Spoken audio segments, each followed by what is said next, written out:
mean on your thing? Dave and Katie Show, episode 12, as Dave understands my outfit. I don't. So I found my yellow hat in my closet, lady with the yellow hat. Oh, And one thing I was thinking, Dave, because there's a lot of good stuff to talk about. is that not orange? No, it's yellow. See, I'm so Like colorblind. mustard. It's mustard. Curious George, Dave. Curious George. Literally, I cannot distinguish colors. Oh, yeah. A lot of men can't. So I put this on today because I was thinking, the man with the yellow hat was always kind of the mysterious creature per se, right? Mm, He's kind of yeah, intriguing. He was intriguing. had a monkey. But I was thinking about when I show my shirt. This is a sweatshirt over a sweatshirt. Actually, it feels really nice outside. That's why we're currently outside. But Are you outside? yeah, screened in porch. So you're not outside. You just lied to my viewers. The wind's I blowing. apologize. I apologize. I'm under my tent. Hold on. I'd like to once again thank our sponsor for this episode, Crystal Jesse Law Firm. Crystal Jesse, thank you for providing the donuts and Dr. Pepper this morning. We greatly appreciate it. We also want to send out love to all the dog rescues out there, as we have 3 Great Danes here. And then Dave, you've also acquired another furry body. Yeah, and it wasn't my decision to at all. Effie is her name. Effie. I don't know why Effie, but it's Effie. Cute. K Scout. Where's So my Dave, production manager at? Hold on. You keep talking. You talk to the viewers. can you hear me? Yes. Because I'm going to make a really good point that may be a little controversial. So I've got my heart on here, Dave, on my shirt. It's got all kinds of different colors. Now you know how that's going to come out when it translates it and puts it in words down at the bottom of the screen. What?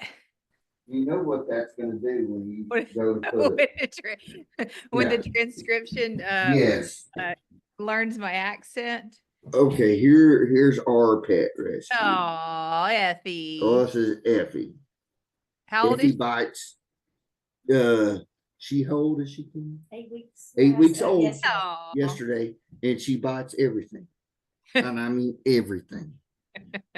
You're She climbs up on your chest and she bites you. No, they're No, lovely. it's not all. That hurts. Dante used to, but she's almost 8 now. Dante can bully you though. Dante's a bully sometimes. Dante I've had talks with her about it. She could be an MMA fighter. Oh, she could, couldn't she? Mm-hmm. Yeah, she's really. Yeah, let's talk about. Okay, so let's get back to about my heart, and let's talk about the yellow hat, about this random guy who had a monkey, who just lived life, did his own thing. And then let's talk about society right now, because I really want to say something about this, and you can disagree with me should you choose. I will. But let me get it out there, because it might be, like I said, slightly controversial. All these things that are changing right now, where they're they're taking away the pride things and Black Lives Matter things and different things like that. Like, I saw something last week, some type of political figure was like, yeah, let's get same-sex marriages reversed and all this other stuff, right? Because I'm sure that they're thinking, like, when you take off Black Lives Matter and Gay Lives Matter and all this other stuff, that you're going back to, yeah, let's make everybody like us, exactly the way we want to be, right and left, or whatever, right? Geez, didn't somebody else try to do that a long time ago in history? I don't know. Think about it. Who else tried to make one master race? Well, no, I don't disagree with that.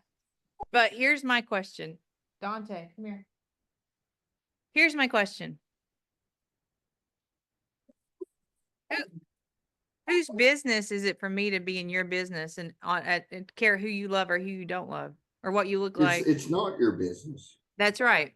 So if we start taking all these things down based on color and sex and who you love and all this other stuff, right? What happens when we just become a person, a person, a person? And we all just Yeah. live like it's none of my business who It, you it, love. it should become normalized, and it That's should right. just be And I think that's accepted the just goal. That's daily. what is trying to happen, or that's the goal, right? Is that you take these things away because you're just trying to say you're a human and all humans matter. And I don't care if you look like a girl or a boy or in the middle or you love a girl or love a boy. Like, it's none of my business. Get out of people's lives. Get out of their business. Like, honestly, Dave, like, because I mean, I know people who have like, same-sex partners and things like that. They're scared and they have every right to be right now because there's people like, oh yeah, we're gonna take this away. And it's like, no, why don't you take it away and say, you know what? We don't care. Get out of their lives. Get out of their Because business. that's not the message they're being given. They're being the message that they're being given is they need to be in fear. Well, but that's always been the message, right? Since the 1950s, that was when the Bible, right, was getting misconstrued. There's only 7 verses in the 7 to 11 verses. I think it's 7 verses in the Bible that have been misconstrued by the church saying that, you can't be gay, you're going to go to hell, whatever, right? And that was a man-made mission. And I think you talked to Jeff Cochran, who I love, who gave me all these Oh, like he's an awesome guy. he's Awesome. amazing, right? But as he was saying, like in the Bible, he's like those 7 verses, right? They were talking about like way back when boys would get dropped off at the temple. Like, don't abuse these boys, who are getting dropped off because you're their mentor, all this stuff and safety aspects. But what happens is men, humans, women, whatever you want to say, they manipulate things to their own personal benefit. And that's the way life should not be. I mean, this is the way I look at it, Dave. Like, say 2 girls are married, they've been married or partners, whatever, right? I honestly, I don't care. Um, why how is that any different than to look at me and say, "Oh, you're divorced? Oh, you're single?" Or, "Oh, you've only got 1 kid. We really want you to have 3." Like, that's my thing. It's like, it's nobody's business. It's nobody's business how I choose to live my life. And if I feel like I'm drawn to With uh, it is nobody's business how you lead your life with I mean, there's still a like a base, like that. well, I I think mean, a base is that you you contribute go to to, society around you, right? you could live your life how you want, but don't go out and kill people and stuff. That's not acceptable. 100%, Just right? So if yeah, if if if it's not causing harm, right? So we just need like the 3 basic things. And this is my personal opinion. Is it causing harm to anyone around you? No, then leave it alone. Are they contributing to society or are they taking from society? That's a big thing to me, right? It's like if you get up and you're actually you're contributing to society, right? You're it's almost like the hunter and the gatherers back in the day. Like you are showing society that you have benefit to society as a whole. And if people are doing that, and I know a lot of people can't do that. I know that's a true disability where a lot of people can't do that. But if you're out and you're whatever, right? Whatever color, whatever gender, whatever race, whatever, like again, I think we're so stuck on things that don't matter. Like it's like this, it's tunnel vision. And these people, it's almost like Christopher Columbus. When Christopher Columbus, when he came over or whatever, if he actually did kill all these people to try to convert them, it's like that's where we're at with some of this stuff. Like it doesn't make any sense to me, Dave. But I do understand why people are in fear. But I think people who are trying to go backwards instead of forwards, like A person's a person's a person. An individual's an individual. Go back to Dr. Seuss, and if they're contributing to your society, if they're helping to create jobs, if they're helping to make the world a better place, whatever, right? Leave them alone. Well, I think some of the problem though is you have so many groups out there in this world now that even like you have groups that want Dr. Seuss books pulled out of schools. Well, Um, and what they're you- doing, Dave, is they keep siloing and they keep pulling themselves away and away and away and away. And it's like, stop pulling yourself away and instead learn you are part of everything. You matter just as much as anyone else. A female has just as much power as a male. A black person has just as much power as an Asian person as a white person. We are all like there's a guy, he had a really good talk and he was like, and he's not wrong. We all bleed the same. Where's the core? Why can't we connect based on our core? That's what I don't understand. mm, I'm trying to be like careful. I know, because I told you Um, it's high. It is. It's highly controversial. And I guess from the medical field, Dave, and I don't know if it's like this in the police world, but here's the thing: medical field, we're around everybody. We don't care. We care who's the best. Period. I don't care if you're purple, if you're polka dotted, if you're a Great Dane. I don't care. If I had a Great Dane that could do great brain surgery, I would go to that Great Dane every time. And that's the thing is like when people are truly on their deathbed or they're in an emergency, you know what they say? Give me the best. And that's it. There's nothing except give me the best person who's going to save my life. And all of these optional things that we get so stuck on, they're no longer existing. They don't care if you did your residency in Russia and now you're in the US, you doing a residency but they know you're the best. Okay, fine. Let me have them. Just save my life. um, but the problem is you don't. That's not news media worthy.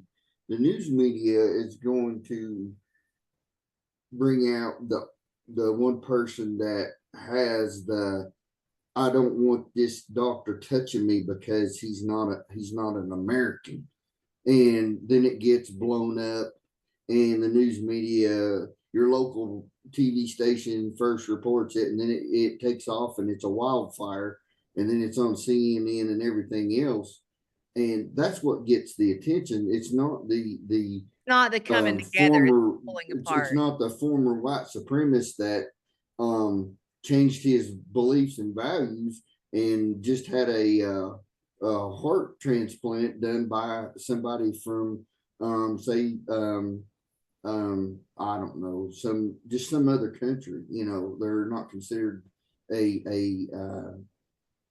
born American. There's did you know we have like 25 different classifications of American, whether you're an American or not. It's you got so many different classes. Were you born in America? Well, is both parents American? Are you born on foreign soil, but you are on American soil on a base?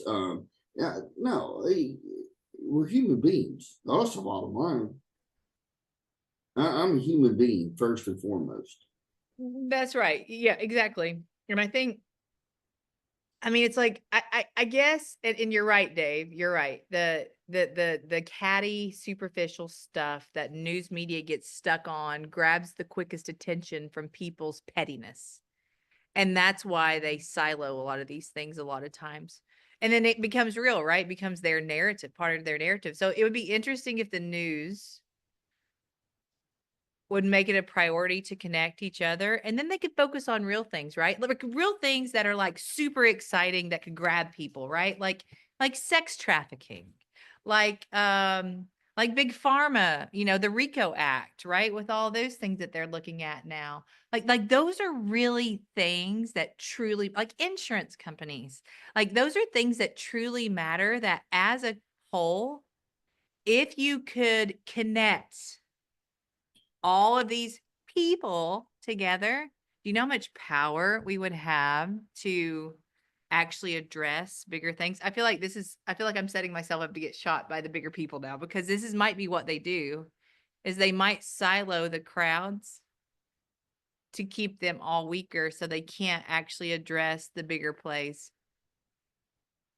Could you know how much power we would all have, Dave, as a community, if we all came together? Men, women, all the colors, all the sexes, all the whoever you love, which That's never gonna is happen. stupid. But if we all came together under that, do you know how much power we would have to actually address a lot of these things that are truly ending people's lives? But Like if they can't afford their drugs, if they can't, but you know? the whole thing is, okay, okay, you take Black Lives Matter. Honestly, started for a great reason. Well, and I have, they have to do that crap because there's so much hate. Like news yeah, drives hate. like it truly was. It was started for a great reason. I mean, I have no issue with it. But the issue became after a while, as it is with almost everything, is your your top people started making too much money. They started getting wealthy, and the mission changed. Um, it brought in people that were able to attack that, because you had people getting wealthy off of Black Lives Matter, Well, and so they got attacked. Okay, and it's the same thing. They're it's like I said about the veterans.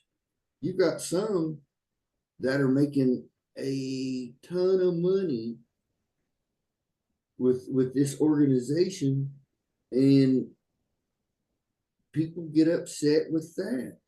And if you could eliminate the greedy people at the top of these organizations and get back to the mission, the statement at hand, and come together as one, then yeah, you could take down the pharmaceutical companies. You could take down all these, but we try to do it as groups. Groups can never beat a right. organization. Well, and it's always that my group's more important than your group, right? It's very You got to vague. lose the ego. You do have to, you lose ego, you do. But then also you have to have some type of insight that, yes, I understand that you're advocating for your group, but there's still additional groups out there that should also be included. Like you should be advocating for one, I guess, to a point, but it's really hard. And I think this is really like reptilian kind of stuff, right? It's very, very baseline when they start advocating for these different groups. Well, I don't know how to solve that, Dave. well, the thing is, okay, so in mental health, you have veteran organizations that battle on a daily basis trying to get mental health um, assistance to these veterans, and that's awesome. Um, and then you have organizations, not a lot, but organizations that are arguing for your first responders, trying to get them help. Um, you know, it's I think mental health, if the veterans are battling for like assistance with PTSD, um, severe traumas, things like that, it's the same that I'm battling for. It's like when you see volunteers and organizations for cancer, it's not about the different types of cancer. It's about cancer. It's about raising money and awareness for cancer, not for bone cancer, and then another group for skin cancer and all that. It's cancer. Well, that's what we need to do. We need to battle it as just mental health, and it needs not to be for veterans, not for first responders, but for everyone. Battle for mental health. Well, and maybe Because that's, I hear that, but that's such a big piece, but maybe it's you battle for PTSD, whatever people want to call it, right? But you battle for that because what you just said, right? Like cancer is, no, because with PTSD, you have so many um like symptoms, or you have you have the depression, you have the anxiety, that's all part of PTSD, or you could say PTSD is part of that. Either way. So no, I just think you battle for mental health because let's just be honest, mental health sucks, period, for anyone trying to get it. well, no, it does. I hear what you're saying, but it's No, so big. you don't need to hear it. You need to feel it. It is big, but you know what? We're a big country. If we all get behind it as one, it's not big. You know what happened yesterday? You decided to find that hat so you can wear it today, That was actually this morning, Dave. It was and I keep thinking of I don't know hee if you haw can for tell, but some this was not reason. a planned outfit. It came to me. Well, as I told somebody, This is a dog I'm park outfit. on as a side job. I now do custom painting. Like if you want your house painted, I'll come over and custom paint. Yeah. Um, You need a great now to help you. the thing is it won't be good. It will not be good, but it's custom. So therefore, I can argue that that's how it's meant to look. It's a custom job. It's not just a spec job. It's a custom. Hold on. What if, No, you were not going to agree on this. no, I think I've got an angle. No, nope. Okay. Mental health is a book, right? This big. Big, way big.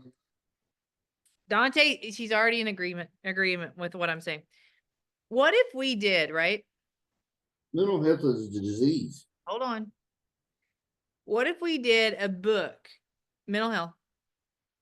That was the common denominator, right? With mental health. But then Dave, we put in special classes in that book. So like say like if you're a police officer, and this is so say there's mental health, right? And then there's chapters, so PTSD, depression, anxiety, whatever symptoms people are having. So and say under that PTSD chapter, we have each individual special population, right? So like you could have because the PTSD triggers that you have versus somebody who got raped versus a veteran versus somebody who All different, all different. they're all different, right? So, but if we could put like those specifics, right, things to where there could be special considerations for this group, like because right No, now we're only given special considerations, Dave, based on gender and color, and that's not it. Like we need to give special considerations based on the no, environment that you were in. no. We need to get rid of the special considerations so that that doesn't become an excuse or an out or a way um to block They're all an going to individual manipulate or it. a group. They're Listen, all going to but pull at the end of cards. the day, you just said it's a book, and in that book you have chapters. But when you close that book, it says mental health, and that's all that matters. That it So does. You're therefore, right. therefore, But we people, fight but for I'll, mental health.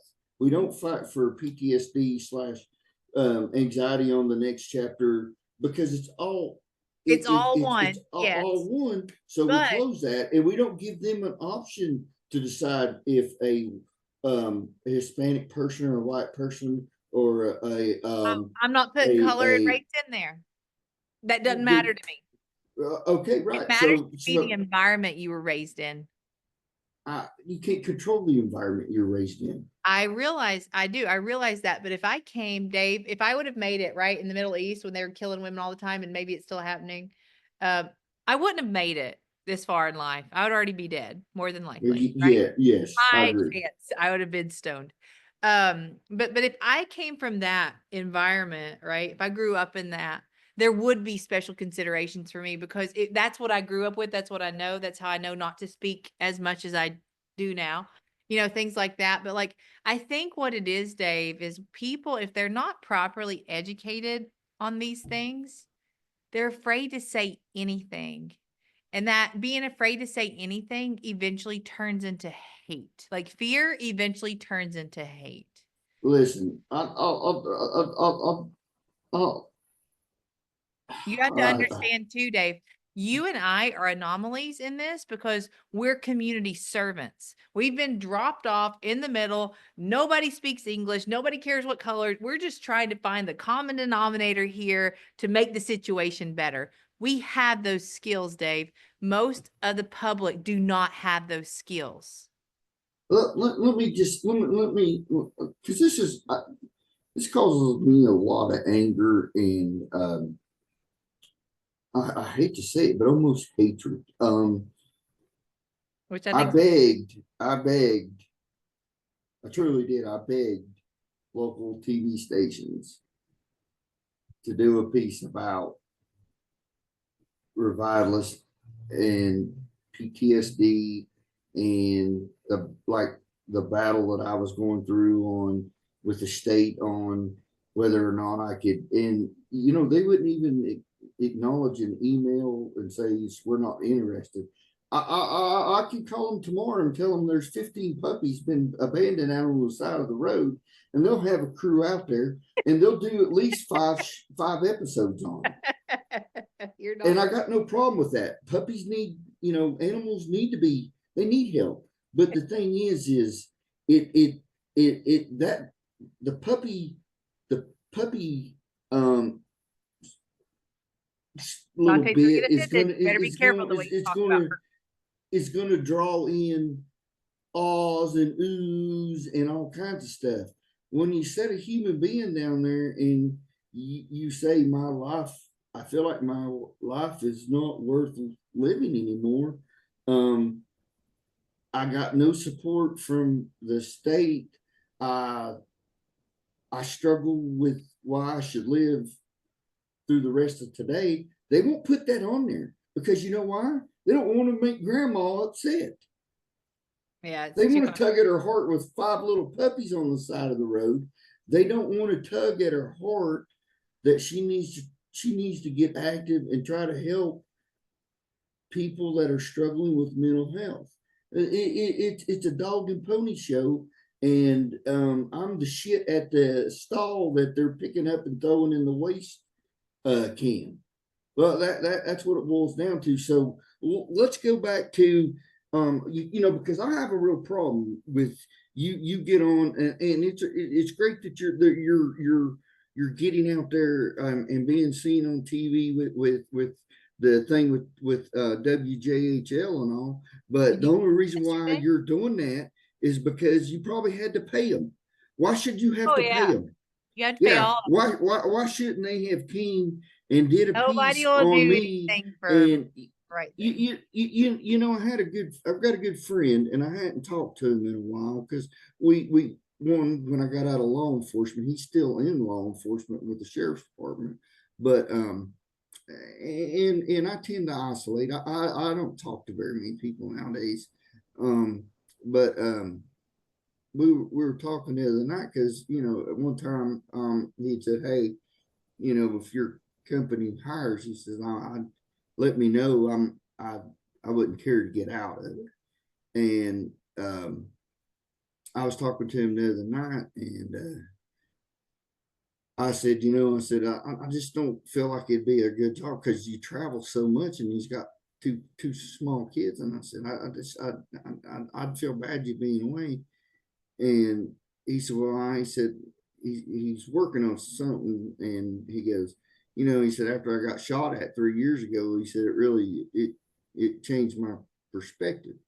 Well, he's got trauma, but he it didn't get addressed. He had to go. He got shot at multiple times. You know what he did after that? He went to his next call. He didn't get to go home and hug his wife and kids and just decompress. No, he had to keep working. And you got this wonderful, glorious state of Tennessee and most other states that go, well, I'm sorry. I'm glad you didn't get shot, but hey, that's just part of your job. You got to suck it up and go on. It might be part of my job, but that doesn't mean that just because it's part of my job, I don't deserve help. Yeah, no, I don't disagree with you. I Well, how think can you disagree? Because do you not deserve help? If you break your foot in the hospital, as a hospital worker, do they help you? Do they fix your foot? yeah, well, I'm sure they'll put you on Okay, so it's why? Because it's a physical injury. right. I Okay, think it's something that can be seen. Well, guess what? Katie, you saw me when I walked in there. You talked to me on the phone before I walked into that wonderful office across the road that we no longer get to use. But you saw me. You can't tell me you couldn't tell that I was not and healthy. that's why we've got the lab, Dave. Yeah, but what I'm Take saying is all the any individual things. anybody with two eyes could see that I wasn't normal right then. Right. And that's physical, but Dave, we're in such an infancy state. No, no, we're We not. We're are. we're we're We're we're in a blind experts over stage. here on things that No, make no, money, the we're things we're in a that blind matter. stage. No, we're in a blind stage because the thing is, they that is nothing but losing money. Mental health is losing money. It's not about saving lives. It's about not losing money. And if you're going to treat um, first responders for mental health because of all the crap they see, an insurance company is going to lose a lot of money because once it becomes a thing where they feel free to go and access that help, then a lot of people would do it, and they're going to lose money because it's not cheap treating mental health because there's so many layers to it. It's not just a it's not just like skin cancer, where you're working on the skin cancer. You might be working on my PTSD, but you also have to pay real good attention to the depression. You also have to pay real good attention to the anxiety, because if you don't get those going okay, then that PTSD has no shot. And then all of a sudden, like the other night, out of nowhere, here comes the nightmares, and I'm yelling, screaming, punching. Um, I mean, you thought you would have. I was in a war, and all I was doing was trying to sleep for the night, and that's why I don't want to go to sleep, because I don't know when they're going to happen. But you can't make money off of me. You can only lose money. I hear you. I do hear what you're I saying. don't want you to hear me. I want you to do something. Well, I am. Thank you. Thank you. So, so the my scale, right, that I created. Uh, uh, Hold on. 2021, I created it, right? no. Well, yesterday, Dave, yesterday, February 28th, the scale got published. Believe it or not, by a huge publisher.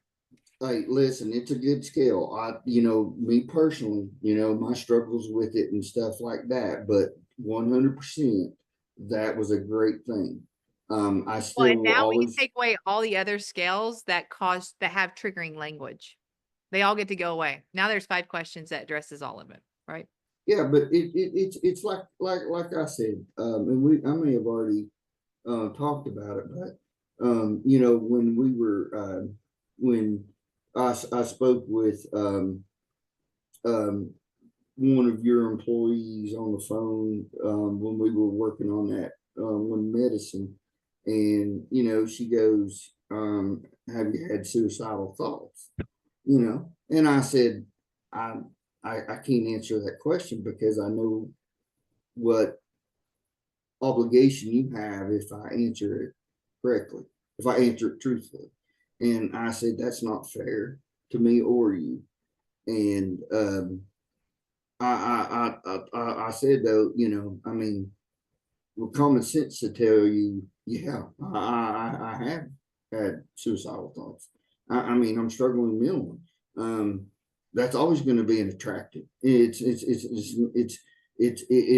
If you're struggling with a mental health, at some point, it's going to come in your head and it's going to be attractive.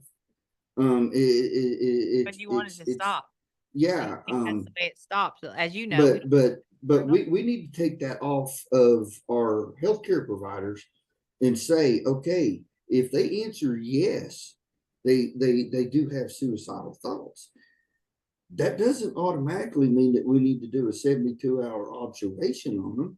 That just well, means we need to talk a little bit more, get a little bit more into it, and see the severity of it. Is but that, that's the issue, because, right? Is the issue is that right now we're like, oh, hold on. I mean, it's honestly, Dave, it's like it's like putting a kid in a candy store and being like, no, don't go get all the candy, but you can get most of it. It's like if somebody tells you they want to kill themselves, which, 70% of the time during life, people have a suicidal thought, right?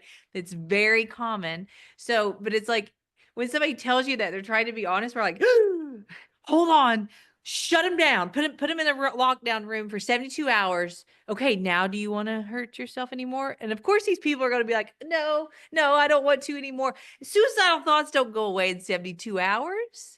It's well, it's a but pattern that gets established. But see, and herein lies a problem with the media again, because I freely talk about it because I don't want it to be oh, we got it, I want it to be like, Everybody gets so yeah, scared, and yeah. that's what they do the outpatient space, Dave. They're like, I'm not touching them unless if they have suicidal Well, thoughts. I'm like, what are you doing? Like, why are you a provider? Then stop being a provider if you're not going to address actual real issues. listen, I've asked Kate before. I'm like, Kate, do I just need to be committed to somewhere and just never be let out, never And that's sad think, that a society's even led you to believe like that's could be a resolution, you yeah, know? yeah. But that's how it always was. Yeah, you're not wrong. I mean, it's what Yeah. And I say people want me to talk. Well, if I'm talking and you go, hey, Dave, how's your day going? And I go, well, I'm going to be honest with you. I woke up this morning and well, I looked at my door in the bedroom and I thought, damn, I'm not going out there today. And then I sat there and then I started going, okay, why won't you go outside? And then and then all of a sudden you start thinking about things that happened outside. And then all of a sudden it's like, okay, could you maybe would you hang yourself or would you take a bunch of pills or how you going to do it? And if I'm talking to you about it and you get offended by it, well, I'm sorry, but you can't have both ways. You want me to lie to you and say I'm doing great today. well You know, that is what they want because they don't it's not that they get well, offended, quit asking me. they get Don't ask me. not wrong, Because but they I'm going to tell you because I don't want it to be a shock. I they want to get be able to say, scared. I want to be able to say though, I'm struggling with suicidal thoughts right now. And I'm just trying to figure out why. And I would much rather someone go, um, I, I had that happen a while back, and I just had to lean on this or lean on that. Don't act shocked or Again, surprised it's because you probably thought it too. and So it's let's probably talk about it. It's that's healthy right. for both of us. But what you just said is exactly what we just started talking about with the gender and the race and sex and all that other stuff is when you say that your brain's doing this, which is very common as we all know, we're like, and we start isolating you more and siloing you. And we're like, what's wrong with you? Why are you like this? Kind of thing. You're like, I don't know. Why am I You're a like, what leopard. is wrong You're a with me? leopard. They need to ship me to an island. That's right. Yeah. Yeah. Yeah. Instead of being like, all right, well, let's try to figure it out, which is what you and I do, right? Because I'm always like, all right, well, why do you feel out of control right now? Oh And yeah. You piss me off because you don't give me any sympathy at all. I tell you to stop feeling sorry for yourself, you Dave. don't acknowledge it. Yeah, you're like we're not going here for the 188th time. Okay, this is listen, why, I mean, what's going on here? And you don't pussyfoot around it. You don't coddle it. You get straight to the point. You're direct, which is what needs to be done, but it's even a shock to me. You know what I'm saying? Because you have to take all, there can't be any feelings. It's got to be like how you're doing. It's got to be, okay, I ain't got time for this. Listen, this is what we're going to do. You have to help me with this. You have to be willing to do it. And that's hard because, a lot of your people struggling mentally that are on medication don't want to take the medication because it doesn't make you feel normal. Well, it doesn't You make you feel are, normal. And a lot you of people, are more, you are more balanced, but in you don't think you are. well, right. But two, suicidality, I mean, it's all misunderstood. It's all misconstrued. People get afraid of it, and here's my thing, right? We're all going to die one day.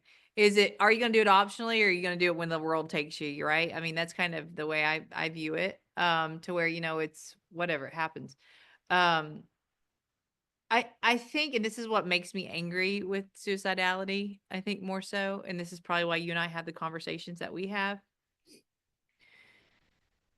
If you get enough courage, so when people have a suicidal thought, there's a lot of fear that's involved in that, and it scares them, right? Because a lot of times they don't want to die, they just have a suicidal thought.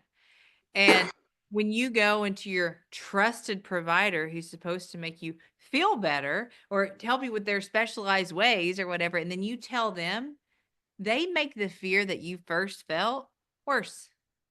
Yes. And then they make you feel isolated and sick and like a leper, as you said. And it's like, what the hell are we doing? No. It'd be like somebody coming in saying, "Oh, I'm having chest pain right now." And we're like, "Oh, you're having chest pain? Oh no. Oh, I don't know. I don't know what we should do. Hold on. Let me call somebody." See, that's what we're doing with suicidality. And instead of being like, "Okay, you're having chest pain. All right, here's our protocol. Let's deal with this." Right now, when people have suicidal thoughts, we're like, "Oh, here's 6 to 11 medications that will put you on to try to help overcorrect that thought process." Can we please God just look at the thought process like it's an abnormal thought process, and let's try to figure out where those communication strategies are coming from? Because that's that's the issue, right? Is like when these thoughts come up, there's nothing wrong with the person. There's something malfunctioning in the system. Look at the system and try to figure it out in the system and stop damning that person because you're making it worse. And I mean, a lot of providers make it worse. The thing is though, I'm not going to let you actually correct me here if I'm wrong, because I'm not wrong. But in my opinion, the medical medical marijuana world, the cannabis world, I think they are doing more to try to isolate each individual symptom, like the anxiety, the depression, and come up with something that doesn't make you a walking zombie, but it helps to alleviate or make it less volatile and still you be able to function as in your a daily routine. I don't Whereas disagree with you on that. half of the medications they want to put you on, like Xanax, what Xanax do to Dave? Well, it knocks me out. I'm going to sleep whether I wanted to go to sleep or not. Doesn't matter if I have a plane to catch in 2.5, 3 hours. I'm not making it.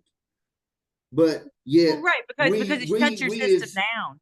we for some reason the government has said, oh, marijuana, no, no, no, no, that is a horrid, that's the devil's lettuce.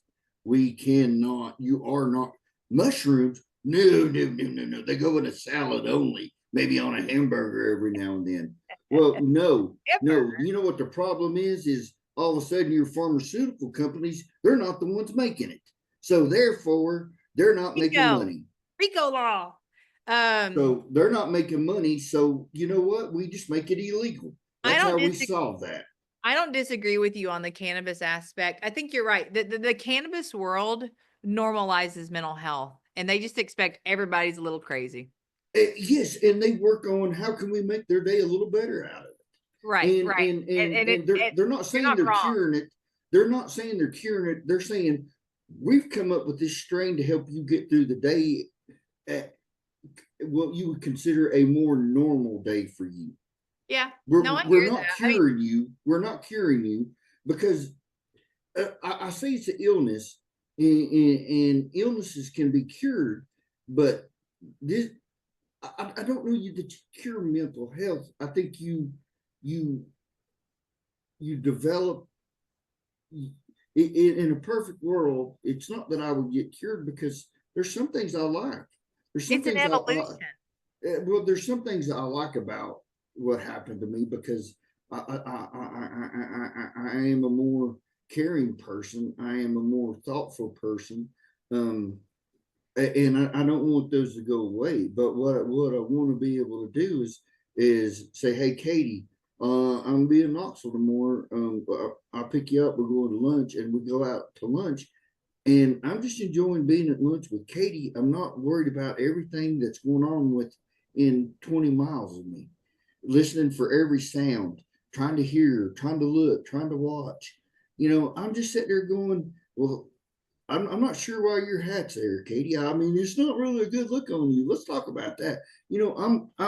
I can't get all the other shit out of my brain so I can talk to Katie. That's right. Right. And You and have to and learn the and balance of them all. and and what can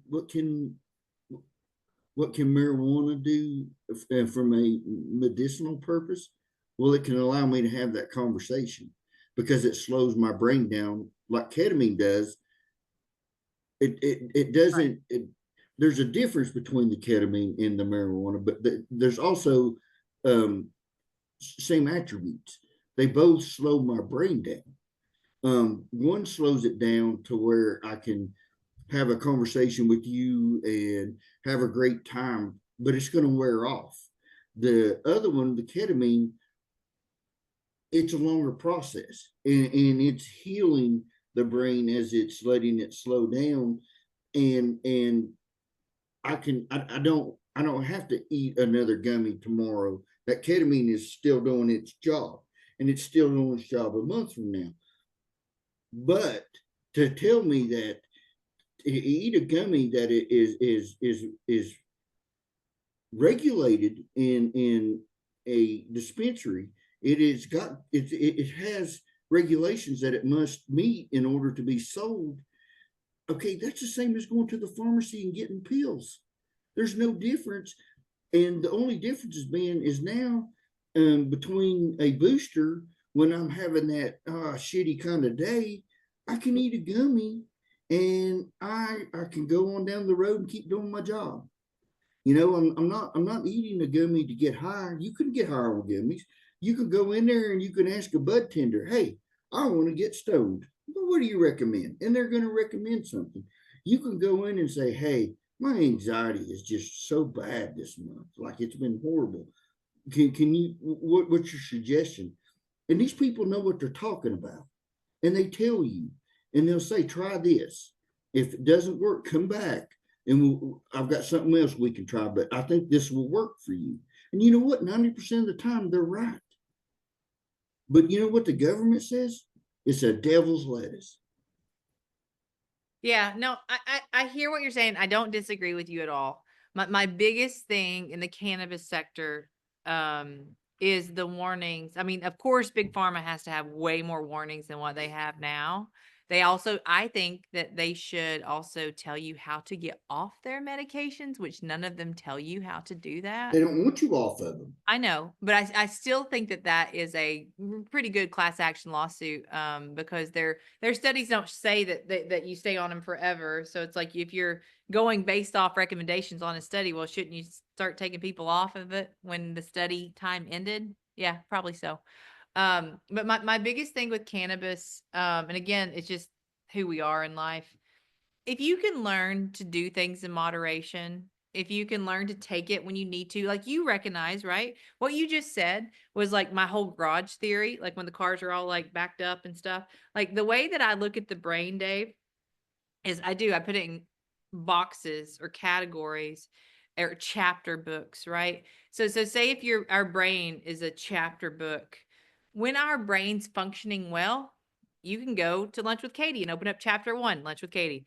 You can go to play with a dog, chapter 9, play with a dog. But when we start struggling with our mental health, what I see all those chapters start merging together to where chapter 1 and 9 and 12 and 5, they're all together and we can't separate them. We can't control them. It's like everything is just kind of communicating. It's a ball of noodles now that's communicating instead of being a chapter book. And that's what equals insanity almost to a point, because you want to be calm, but everything's over here going really, really fast, or you're tired, but you know you shouldn't be tired. And it's just all out of whack. But my biggest thing with the cannabis piece, and again, this probably goes back to big pharma. If we could just see it as an intervention and use it as an intervention, and because the people that I see sometimes, they're like, yeah, I was using cannabis, it was helping me. And now they're like, yeah, now I'm like, how often do you use it now? And they're like, oh, 4 to 12 times a day. And I'm like, Good well, grief. you can't do that. That means it's not working. Right. I mean, and that's the biggest thing is like, if people are using that much weed to function, something's wrong. And it's the same with ketamine. If you are taking ketamine, and I will go head on with people over this because there's companies out there that disagree with me, but I would gladly bring this to attention. If you're taking ketamine every day, you are taking it incorrectly. And I don't care if it is a small dose. You're taking it incorrectly. You are taking it just the same way as Big Pharma wants you to take their medications, and it's not intended to be taken that way. There are no long-term studies that show the effects on the other organs. You may be setting yourself up for dementia for all I know. I don't know. But you do not take ketamine every day or 2 to 3 times a day. You don't do that. It's wrong. And your prescribers that are doing that, there's no data that actually backs that up. They could say, oh, it helps with my symptoms. It decreases my symptoms. And so I'm doing it 2 to 3 times a day. What the heck is it doing to your body? What's it doing to your brain? What's it doing to your bladder? What's it doing to your liver? Because it may be giving you temporary relief, but it may be causing you long-term organ failure. We don't know, because ketamine's not intended to be taken that way. But we're such a short focused society that that's what we go on. I'm just guessing here, so, but wouldn't that be like, okay, yeah, chemotherapy, treats cancer, so we're gonna give it to you every day, For the rest of your life. right, yeah, no, you can't do that. That's right. You're So, resetting the but system. You're not. yeah, so why would somebody think, take, I mean, the one thing I will say about you, is you always say the whole goal is to get you off of these medications. Yes, I It's think not to a keep person you on them. I think people are amazing. I think their brains are amazing. I think the cultures they grow up in are amazing. All these things I don't know about life that people get afraid of, where they want to hate people, I want to learn. Like, I'm like, "Oh, that's fascinating." Like, cuz like I don't know, it's just the way I am. I'm a curious cat like kind of, aspect, but like why can't we optimize this temple that we have, instead of being like, oh, something's wrong with it. Something's wrong with it. Something's wrong. Got to do this. Got to do this. And it's like, just optimize it. You are working with the greatest thing that this world has ever seen, and that's the human body and the human brain. Optimize it. Stop suppressing it. Stop saying it's sick. Stop treating its sickness, and instead help it to heal. It can heal on its own in the right conditions. Cancer goes into remission. PTSD goes into remission. The symptoms go into remission. We're seeing these things. Optimize it. You've got a freaking So, rocket every day that you're dealing with. And what sucks is nobody's teaching us how to deal with it. We're scared to death of ourselves. So let me ask you this. So you said, like PTSD goes into remission.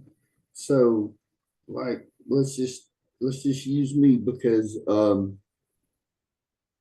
a good test dummy. I mean, it's no question about that. But, so when I do a booster, um, within, and it seems like nowadays it's generally about a day. You know, like it takes me. I get home. I usually go to the bedroom and I just continue to let the medicine, the ketamine, do its thing. I try not to overstress myself or anything. Um, but generally in a day's time, you can see a big difference in me. A huge difference usually. I smile, I laugh.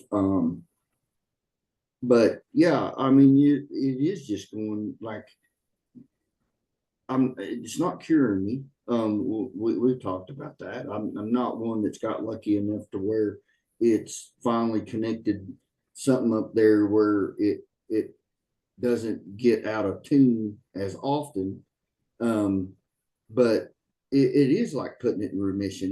It's like it, but just like cancer, it's an evil thing and it can come back. um, Well, and then that requires us to address it again. So there's no reason to I know, one, I don't want to take ketamine 4 times a day every day. It hurts me. But two, um, it may start out as 4 times a day every week, every day for, all year. But eventually my body's going to say, well, four is not doing it. We need to jump it up to six. And then we need to jump it to eight. I don't want that. I don't. I want to, I guess I would rather, to me, I would rather just have the remission and know I'm going to have another treatment, 100%. at some And that's the point. way we Then should look at everything, Dave. It's like absolutely. these daily meds that we're taking to make everything better over time. Like, it's like, can we not just do an intervention, reset the system, and figure out when we need the intervention again? Oh, it's just easier if you take something every day. We may not need that thing every day. And we're changing all of these chemicals and landscapes and all this stuff inside our body to where, like, here's the goal, right? When you come in, and your novel is one chapter that should be 54 pages or 54 chapters. It's one chapter. It's all together. And all of a sudden you do ketamine and that one novel goes back to 54 chapters to where it's very easy for your brain to decipher the boxes. If we could just do that with people, be like, yep, I feel like I'm categorized. Like, and I always ask people, right? Because if you can categorize and prioritize thoughts, well, you're typically pretty good.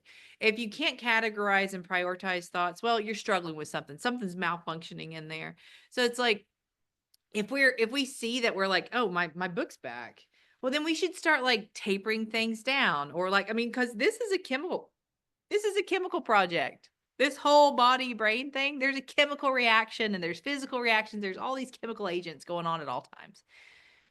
It's not meant to be on something sustained forever because it's constantly changing. So, so I mean, wouldn't it be amazing? Like, say if we're like, all right, Dave, go do your intervention. Last time this one, helped you for 6 months, year, whatever, right? And let's like do that intervention and then here's some things I want you to taper down on this, taper up on this, and then and for the next 30 days, right? It's almost like a diet. Next 30 days, do these things, and that should help support your system, to where we can extend the duration of what you just did with the intervention. And we don't do that. But wait a minute. So, um, but isn't that what the labs? One of the That's things right. it's, yeah. Oh, okay, okay. I was getting a little worried there because I was like, wait a minute, I don't want to be a test dummy if that's all what we're trying to But do. no, I'm saying in society, we're giving a sustained treatment to a body that's always changing. I get that. It That makes doesn't make sense. any sense. I So mean, it makes sense what you're saying that, yeah, the body is always changing. that's right. But let me ask you this. Do you think like you with me, because you've been there for the whole ride, since Oh, I got the treatment and stuff. So is what's wrong with me? Is it curable or is it extremely manageable? oh no, my personal opinion is it's curable. That's my personal opinion, but let me tell you why I think it is. Wait a minute. Let me before you explain that. I'm going to say, okay, You disagree? no. I'm going to say my expectations has went from curable to, I, if I could just get it manageable. Sure. No, right. You, Well, you know, I but because I honestly, there's some triggers out there that are so violent. I don't know that I can ever see them in any light other than the violence that they are. sure. No, I don't disagree with that, but here's where I think that we lose. Here's where I think that we lose people. No one who when you walk into an office like me, like I always ask people what's your profession, because that's the way I communicate to people based on their profession, because that's their identity, that's the way they've been trained, that's the way they've been taught to succeed in life, right, is by their profession. And I don't think that we give people's professions enough credit as people. It's my We personal. don't respect anybody's professions if it's not a doctor, a lawyer, Sure, well, yeah. We, you that's know, general society. nobody truly understood that your people when COVID was in, we were in lockdown and stuff, and all these young kids and stuff that were going to the grocery stores and working, they were vital to this country getting through that. And no one gave them the respect that they deserved. They gave them crap. They yelled at them. They screamed at them. And these kids literally were putting their life in danger every day they showed up to work. And they were not considered a vital asset to this country at that time. And that is so, it's just, Let me tell you mm, the way that I look at people, and this is why I ask people's professions, is say if you're like, yeah, I'm a housekeeper at the hospital. Here's what I want to hear. I'm going to hear that you are introduced to all kinds of different people throughout the day. You're kind of the lower of the totem pole. So you are, right, that people are going to either be kind or disrespect. You're going to see that all variations of people, basically, right? But then also I'm going to know that you're more so a people pleaser because you have to be, right? Like you're cleaning people's rooms. Is this look okay? Anything else you need? And you're at people's at their, you're at their discretion, to where if you come to me and you're struggling and you're a housekeeper at a hospital, I'm going to know that more than likely I'm going to have to help advocate for you a little bit more, because you probably been for people a little bit more than other people may. That's why I ask people's profession. Because if you say I'm a CEO at a really big hospital, I'm like, all right, well, you probably know how to be the top of, but you probably don't know how to integrate with the bottom up to the top, unless oh, you're a founder. I was just going, wow, they're a dick. Well, that was my Exactly right. first part. That was the first thing come in my mind because um, they know the truth. They just don't acknowledge the truth Well, because but they they still got to have support gaps, their right? family. Right. There's a lot of hole. Yeah, yeah. There's a lot of holes there, and I'll respect, I mean, there's a lady I used to work with, and she worked her tail off, right? She didn't make good money. She was a nursing assistant, but she had 4 kids, and she had 2 jobs. And like I respect that more than I'll respect CEO of a big company any day. Because I see her discipline, I see her sacrifice. Like that's what I respect, Dave, is I respect people's discipline, their sacrifice, and their kindness. If I see you're in a situation in life that gives you every right to be a jerk, but you choose to take the higher road, that's where you gain my respect. Well, let's just like for me, I was in Atlanta, for 3.5 days this Place where past dreams week. are made, where Dave Shell's dreams are made. Whew. And, oh, when I turned 18, when I graduated high school, instead of going on like a senior trip, um, I went with my brother and four other guys, and we went and worked at Six Flags for the summer. So an 18-year-old kid away from home with in an amusement park with hundreds of thousands of women. I had the time of my life. So I'm in Atlanta and I'm having to drive across Atlanta to the other side. And I'm going, okay, 30 miles, 2.5 hours to get there. Now that doesn't make a lot of sense. And as I'm sitting in traffic, not moving for like 20 minutes, I look over and I see Six Flags, and I smiled and I started thinking about all the fun I had and stuff. And like for 20 minutes, I was just happy. And then somebody scared me to death, and it put me back in the real world. And I'm going, man, I couldn't even walk out of my door yesterday. And now I'm in the middle of this traffic jam. And it's all because I have to work. I have to support my family. My mental health is way down the list. There's so many things I got to do before I can ever worry about me. And a lot of that is because in my case, the state told me it was either or. I could either go on disability and not contribute what I consider contribute to society by working. Um, I had to stay at home and just draw a check. Well, that's not how I was raised. I was raised to go out and be productive in society and to work and to um, earn a wage to support my family. And then you have government saying, no, you can't work if we're going to help give you money, or we're going to give your insurance to you. You can't work. You're That's the disabled. craziest thing. You And ever made that law? Like, I would really need yeah, to sit down and be like, why did you think this is a good idea? Why would you ever why is try to? disability just being lumped into one thing? Right. They're lumping it in that it's physical, um, and therefore you can't work. No, mine's mental. I have days where I can't come out of the house, but could I work from home that day? Absolutely. Um, but you won't allow it. If I do it, you're going to take away my disability. Right.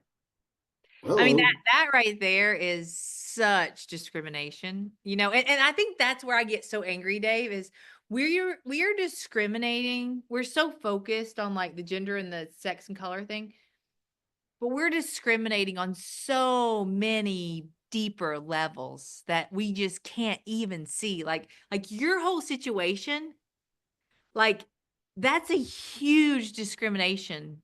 It's huge. It's huge on discrimination. And society has no idea that that's actually taking place, but most of them don't like cops and they want to like attack them, but you guys sign up to protect them. And it's like, I don't know. I mean, it's like Alice in Wonderland on drugs. None of it makes sense. It doesn't make any sense at all. But the reason people aren't doing anything about it, Dave, is because, I mean, your story that you've told is the first time I've heard stories like that. And is it because you all get to the point where you don't care? The system's too big. I mean, like, I mean, you give up all the time, in your brain. But then you Yeah, I show do. up, because it is. It's a big, big undertaking. But what you, as a white male police officer, what you have experienced, I don't care if you are a black female police officer or whatever, it's a huge case of discrimination. Huge case of discrimination. And Yeah, why but discrimination is the norm. it's crazy. I know, no, but like what you went through, like looking at a veteran, public servant, veterans can get disability and still work. Police officers can get disability and never work again. You all also don't get PTSD, unlike veterans who get PTSD. Like, it's nuts. Like, and I'm telling you, I know you, I don't, why I've not thought about this before, but I do know a journalist, who likes to write about these things, who's nationally known, and he doesn't make you pay for it. He actually brings attention to situations that need attention brought to. But I'm gonna actually reach out to him because I think he would be able to, because that's what you have to do, Dave. The people be like, oh, well, hire a lobbyist. It's going to take a few years in the political world, blah, blah, blah. But you know what? If we can get the right people on our side to actually make this like a, like a one of those like siloed things that the news wants to grab because, oh my goodness, can you believe our public servants are not getting actually the resources that they should be getting, even from a baseline level? Like, I think there's an angle here, but I'm going to reach out to him and see what he Yeah, says. but you think about it. Because you're not the I first one. There's probably, Dave, there's probably hundreds of thousands of people who oh, through absolutely. But you think about I truly I can remember when I hit 20 years, I was like, I hate to say it like, but like I was like, I, I've got it beat. I'm going to survive till retirement. Mental health was not a thought process at all because it was always a thing. If you had mental health issues, you weren't going to be in law enforcement. You weren't going to be allowed to work. So then when this happened to me, and all of a sudden I find out real quick, I can't control this. And then the realization hits after you fight it forever that I've got to get out of it. I have no chance if I don't. If I continue to stay in it, I will take my life. There's just there's no question about it. So what does that do? Well, you're leaving. Oh, well, you don't have insurance anymore. So you leave to live, and the first thing that happens is you're uninsured. You have no insurance. Well, guess what? You have an illness. You have to be treated. You need medical help in order to get get better. And you could barely afford it with your insurance, and now you don't have it.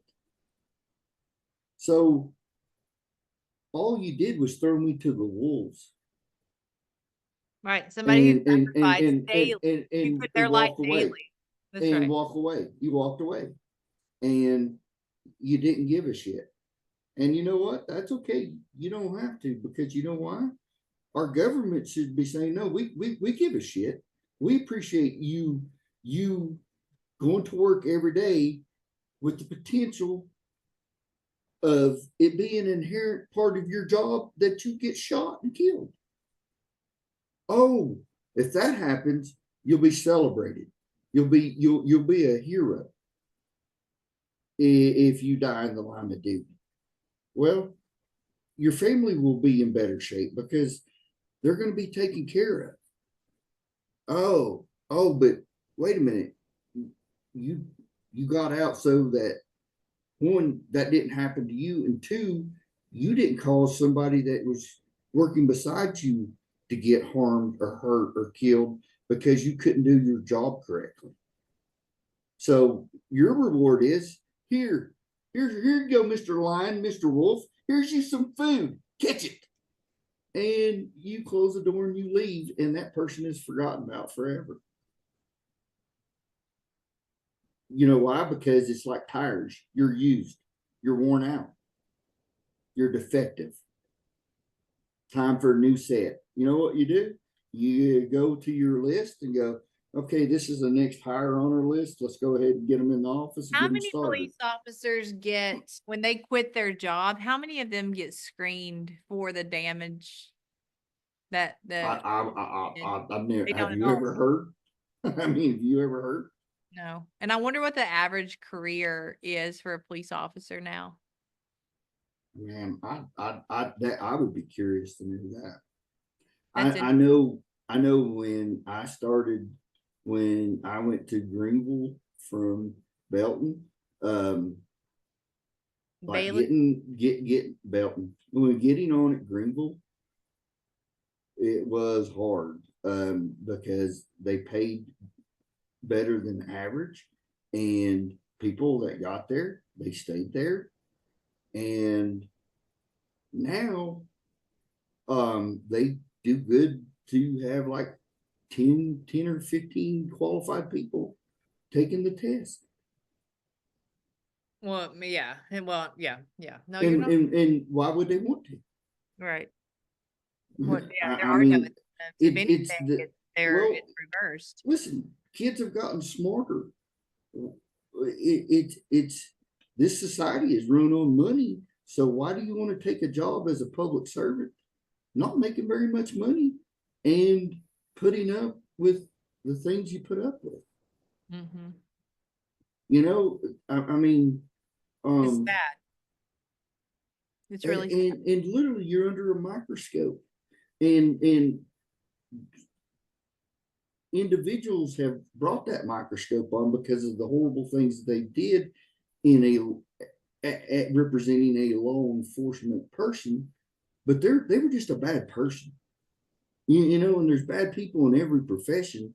Um, but it hurts all the good ones. That's, and these people cuss you out, scream at you, call you everything, threaten to kill your family, threaten to kill you, and then the next week you're pulling them out of a car that they've wrecked in, doing everything you can do to make sure they live after they just told you they wanted to kill your family, and you do it because that's your job, and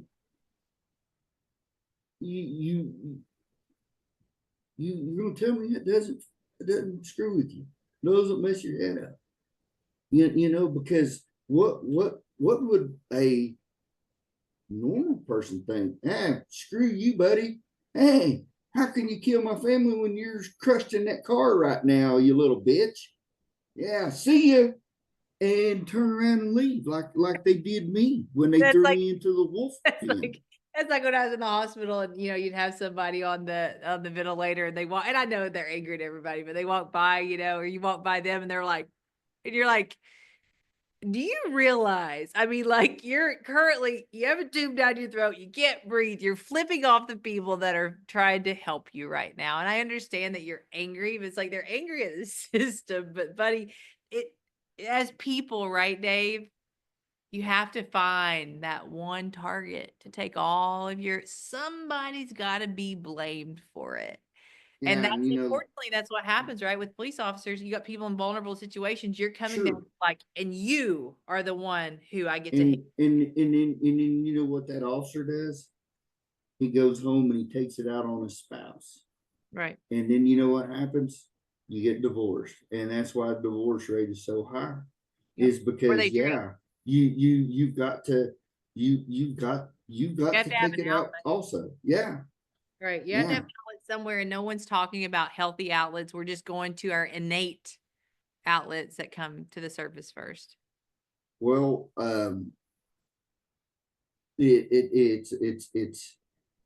it's such a broke system that is so widely accepted that it's literally going to take an act of Congress to change it. You're not wrong. You're not wrong. All right. Well, that's right. And that pains you. Like you'll think about that statement all day. You're not wrong. And you go, I had to tell Dave Shell that. And I'll be like, that's right. Here's my little thing I found. I'm going to read this. Hey, but now listen, now at least people need to understand out there too. My fans, they already know this, but yours probably don't. I probably have I more now have because of my I shirt. literally I literally have to bribe you. like I offer to DoorDash you some food or something because I know the shit you have to put up with me. I mean, let's be honest. Um, I've I've People have called you. no idea what I put up with, Dave. No, Like no, no, no, they don't. And staff. I mean, I've called you twice in the last, say, month and a half where it's been bad for me. Like I, I I had to have you get me off the cliff, off the edge. Um, Well, and that's the whole and, reason why we do the and I've, company. Ones that I don't like, Dave, are like the people that attack not because they're struggling with their mental health, but because they're attacking because they want to blame, or that it's greed, or it's the card. We talked about this yesterday when people pull those cards, right, Dave? And it's like, today I'm gonna pull the female card, and you're doing this, Dave, because I'm a female. Or I'm gonna pull the veteran card. You're doing this to me because I'm a veteran. You're doing this to me because I'm a first responder. Like when people pull these cards, it's weakness. And that's one thing that like drives me crazy is like you and I, Dave, are fighting the good fight because there's people out there who don't know how to fight the fight. They don't know how to advocate. They don't know how to bring up or have a good conversation. They don't have the drive, or maybe they do have the drive. They just don't know what to do. Like we're fighting for everybody out there who needs help. There's other people out there that are looking to fight to destroy. And those are when you call me and you're struggling, like that's why I do this company, right? Because like I want to help people who are struggling. The bastards who call me who are coming out to destroy, those are the ones that I don't like. And there's a lot more of those that are looking to destroy, to take advantage of based on greed, than there are looking to actually help those that truly need help. and also, and it's a case with a lot of things. And I'm not blind. It's a shame when you have people maybe in a position to advocate and they get better and they go back to being like most of the other people, not even acknowledging it anymore, not willing to continue to go, hey, I know how hard it was for me to get get my feet back underneath me. I'm going to continue to fight even though I'm feeling a lot better. We you, it's Well, and well, you know, I think it's I've told you this. it's my thing of that lady speaking about her doing that 30-minute or 10-minute thing show every Monday. And all of a sudden I just automatically I went to I got on my phone and went to see, and it was like 2 years since the last episode. You know why? Because she was better. Yeah. And that's what I always So tell people. how It's are you helping? How are you helping me? like heal from where you were, But don't but forget it. don't forget the hell that you were in. And that's the Yeah. thing, right? Because once they forget it, out of sight, out of mind, blah blah blah. And it's like when you're in that hell, like Ooh. allow it to change you for the better. But my comment always is, and people get mad at me and stuff, but my whole goal is to keep you from becoming me. I don't want you to be me. I don't want you to have to deal. I want your road to be easier. Well, and let me tell you this, because we got distracted. Do I think that you can heal from PTSD? I do. But I think over time, right? And who knows? And this is why we're doing the lab stuff so we can figure all this garbage out. This amazing temple body that we have is able to compensate so much for so many years, right? It fixes it, it readjusts, readjusts, readjusts. And then one day the system has so much on it, it can't, to where there's just, there's a lot of inflammation, there's a lot of cell cycling, like everything's just kind of off track. Your situation, when you get those chapters back in life, and you're like, oh my gosh, I can breathe, my brain's thinking, kind of sort of correctly. That's remission, right? But your system has been trained to continually look at threats to function at a higher level, right? With your sympathetic nervous system, your fight, flight, freeze. These are all trained environments, trained systems, trained cycles that have occurred over decades. So every time you get your book back, you're making your system stronger, but you're making your system stronger based on 30 years of training that it's already had, that we've got to figure out those 30 years that we didn't walk along with ourselves. We just shushed it, or the system fixed it itself for a while. So when we get those triggers, it's something else, right? It's something that's come up from this 30 years of training. So it still takes time because we're having to retrain, relearn, redo. What is it? It's not practice makes perfect. Practice makes permanent. And so if you're on the wrong path for 30 years, that's the path that your body knows. It's the path that your brain knows. That's its normal. So we've got to figure out when something comes up, oh, that must be a chapter we didn't see. Let's fix this one. Let's get this one back in the book so the brain can actually recognize that again. So you've learned more about yourself, Dave, since we've met, your core self, probably more than you've learned your entire lifespan. Oh, I agree with that. But there's still a lot more to learn. Well, you told me because this is you and I've had a lot of heart to heart talks where like it's not always when I'm in the doom and gloom kind of mentality, but I do like how you and Kate both have said, it's like my brain's it's a big house with a lot of doors. We've opened a lot of those doors up, but the thing is, we just don't know how many doors I've got still. None of us do. Like, right, Still, right. So, we're so amazing. I had to. That's why I say I don't know that it's curable, but I know it's treatable to where I can live That's the right. best life that I can live with what has happened with me. Um, I just have to be patient with it. Whereas before, it was all or nothing for me. I was either going to be completely better or I'm done with it. Yeah. I'm done with this world. You're And learning grace with yourself too. You're learning understanding, because the understanding I think that we learn too, Dave, is you're starting to recognize your patterns, your internal patterns, not what I can see, but like you may have a feeling that comes up and you're like, huh, all right, seen this before. And so absolutely, yes. you're becoming more you don't have to be right or wrong or all or none or fixed or sick. You're seeing what your system's doing, and it's making you to where you can manage it better because you Well, understand these things. and It's and, giving and, you a sense of control. and that's not been easy because Oh, when you hard. sense that you you have there's a fine line of sensing it and not letting it consume you and cause you to go the onto the deep end when if you could just slow it down, and even though your mind's racing, there's still room there for to allow you to process that particular moment, Because once you and you have to learn how to do that. That's not easy. Like know it's hard, and it's super hard. sometimes it does get the best of you, and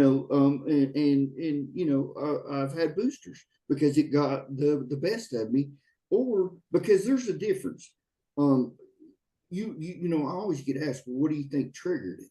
Well, when I know, I tell you, and when I don't, I'm like, I don't know. Just something happened, and I started. Something just was digging me, and I couldn't figure out what it was, and then it consumed me. Now I know my heart triggers. I have to work very hard with them because they're constant life, everyday life. Especially in Atlanta, it was constant siren, I siren, bet. siren, Go by siren, grading. siren. Yeah. And I'm sitting there every time I hear one, I have to talk to myself. And I got so frustrated because I'm like, God, just let me be normal on this. It's a freaking siren. That's all it is. It's a siren letting you know there's emergency traffic coming. And my brain has not got there yet. Right. It's not. It goes to that panic. It goes to that awful crash scene, awful shooting. It doesn't. It very seldom does it go. Well, whew, they're going to get them to the hospital and save their life. Right. That's your conscious thinking, not your, but it's your subconscious that becomes overwhelming. And that's, like when you feel that, like to sit back, and you may do this now, but to be like, all right, brain, what are you doing? Go ahead. I'll sit right here with you. Do your thing, but let's just give it a second and then it'll resolve.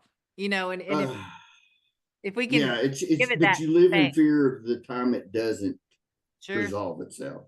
Because um it it doesn't doesn't always do it.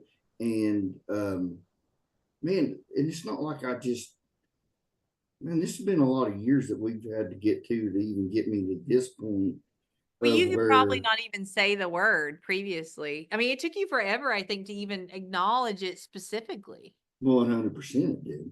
Yeah. And now that you see Yeah. it, like, dang, like, but it is, it's like, I don't know. I look at the brain as like this, this amazing thing that has no idea what to do with itself. And it's doing the best it can do.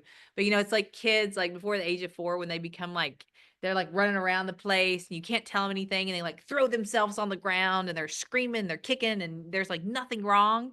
Like that's the way I put the brain. I put the brain in that category. I'm like, what are you doing? Why are you over there screaming and kicking? You're fine. Hold on. Let's look at it.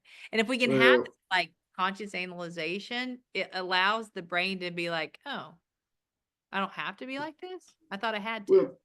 well, and I also had the misconception that when I left law enforcement, that things that, It'll all get better. well, yeah, like I would quit worrying about where I sit at in a restaurant. I would just automatically just find a seat and sit.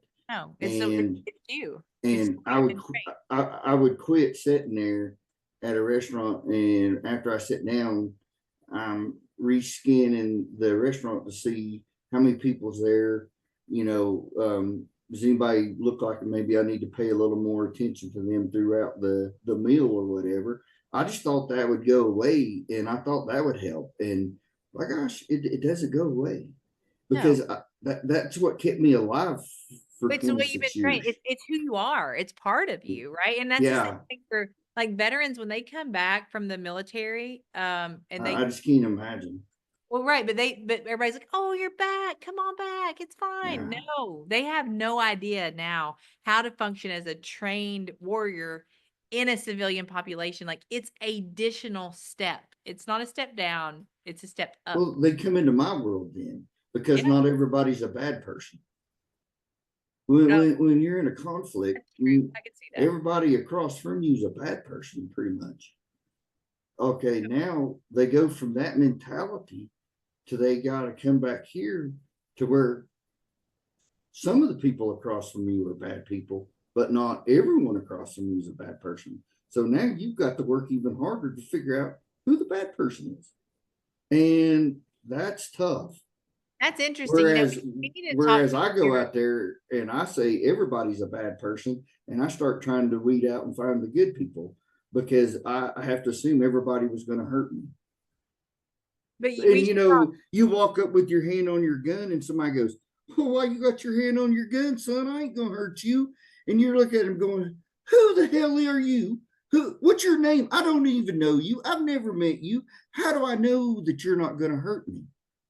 I don't, because Oh, you know what? The person I stopped 3 days ago, they wanted to hurt me. mhm. And so you want me to act like I know you're not going to hurt me and walk up there all just relaxed, laid back? It don't happen. It doesn't happen, because you have to trust yourself. You can't trust the person you're walking up to. And how do you turn that off when you walk away? You can't. It's who you are, and that's what I just get so frustrated about. Is like we just keep changing people who we want them to be. It's like just love them for who they are. Like why? I don't know. I don't get Yeah, it. I like that statement, because I tell people, um, I'm broke. I'm a broke person. I'm rebuilding my life. I will probably not get it rebuilt before I die, but yeah, I don't have time if you're either in my life or you're out of my life. I don't have time for you to try to decide whether or not um, the fact that I may go 2 weeks and you never hear from me because I just don't want to talk to people. Um, and then all of a sudden I call you and I'm like, hey, let's go out and eat. And, I've got friends that go, all right, let's go. They don't they don't care that I hadn't talked to them in 2 months, because they understand. That's the people in my life. I don't have time for the ones that will only want to deal with me when I'm able to talk to them. When I'm not stuttering. But they're negative, and there's more negatives than positives. There's so many more negatives. And you know what? F the negativity.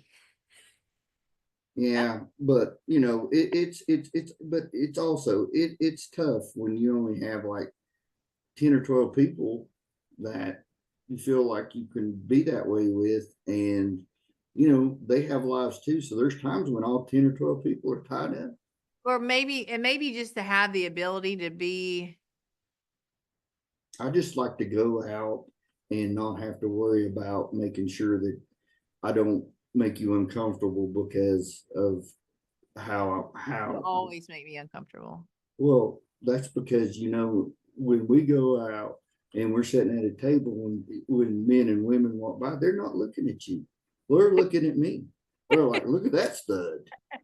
And that makes you mad because you want, you're dressed Please, up all I'm fancy wearing and my yellow hat. highfalutin. Please look at me. Yeah, yeah. I'm pretty too, is what you're saying. And I'm going, well, you might be, 32. but you're I'm not 28. me. Look at me. 28, Dave. You're not 28. I look like I am. And only in your mirror. I mean, let's put that out. Listen, I'm not.